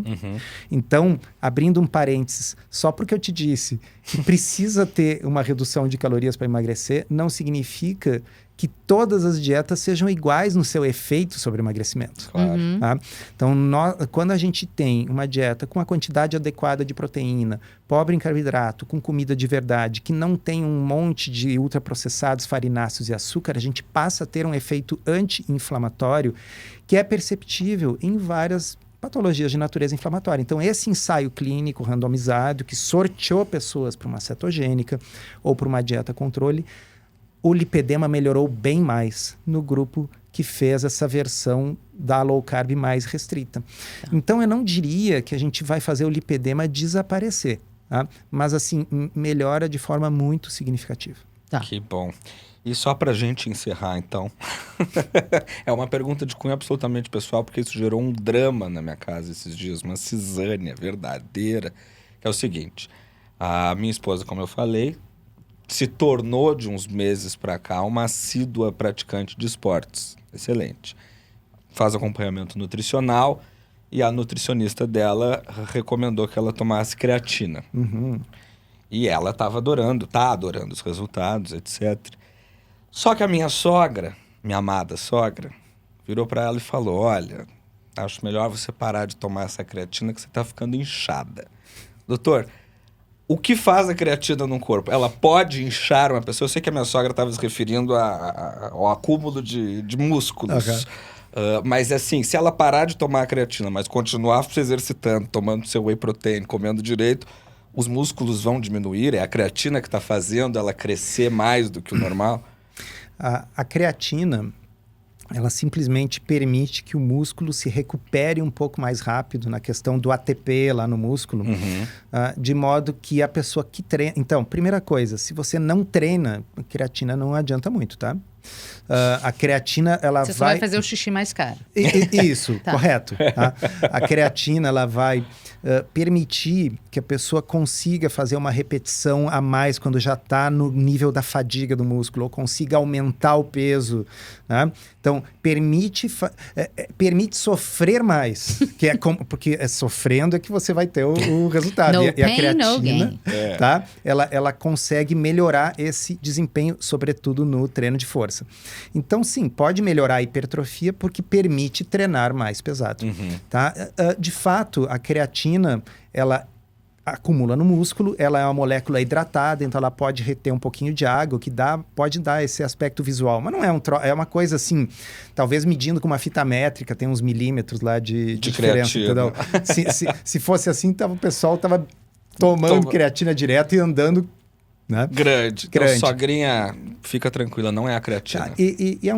É um suplemento seguro, é um suplemento bem estudado, é um dos poucos que tem alguma eficácia comprovada, muito embora não seja um troço mágico, tá? São coisas assim, nos estudos o pessoal usa então um método tipo densitometria de corpo inteiro, compara antes e depois de 90 dias de treino de força supervisionado com ou sem creatina e dá uma diferença estatisticamente significativa de 4%. Ou seja... Tá tudo bem. Tá, funciona, mas é isso. Não Gente, é um anabolizante. Então. Claro. Tinha tanta coisa pra falar, eu ainda queria falar de berries nacionais, eu queria falar de leite, eu queria falar... Mas não dá, Nós vamos chamar novamente a gente vai Dr. ter, Souto. vai ter que convidar próxima. para uma segunda para falar de mais coisas que todo mundo queira saber. Doutor José Carlos Souto, Que muito prazer. obrigada. Obrigado por pelo ter convite. estado aqui com a gente. Uma Leiam aula. esse livro. Isso aqui é maravilhoso. De verdade, assim, para você ter conhecimento como é que o seu corpo funciona. Muito Se você é profissional da saúde, aí sim leia. Se você é profissional da saúde e acha que é uma dieta da moda, leia. E se você tem o seu médico, seu nutricionista, dê de presente. E a galera tá lendo, né? Tá entre os mais vendidos do Brasil o livro. Bom demais. Graças a vocês todos aí. Muito obrigado. Todo sucesso, doutor Souto. Muito obrigada, gente. Obrigadão. Até a próxima.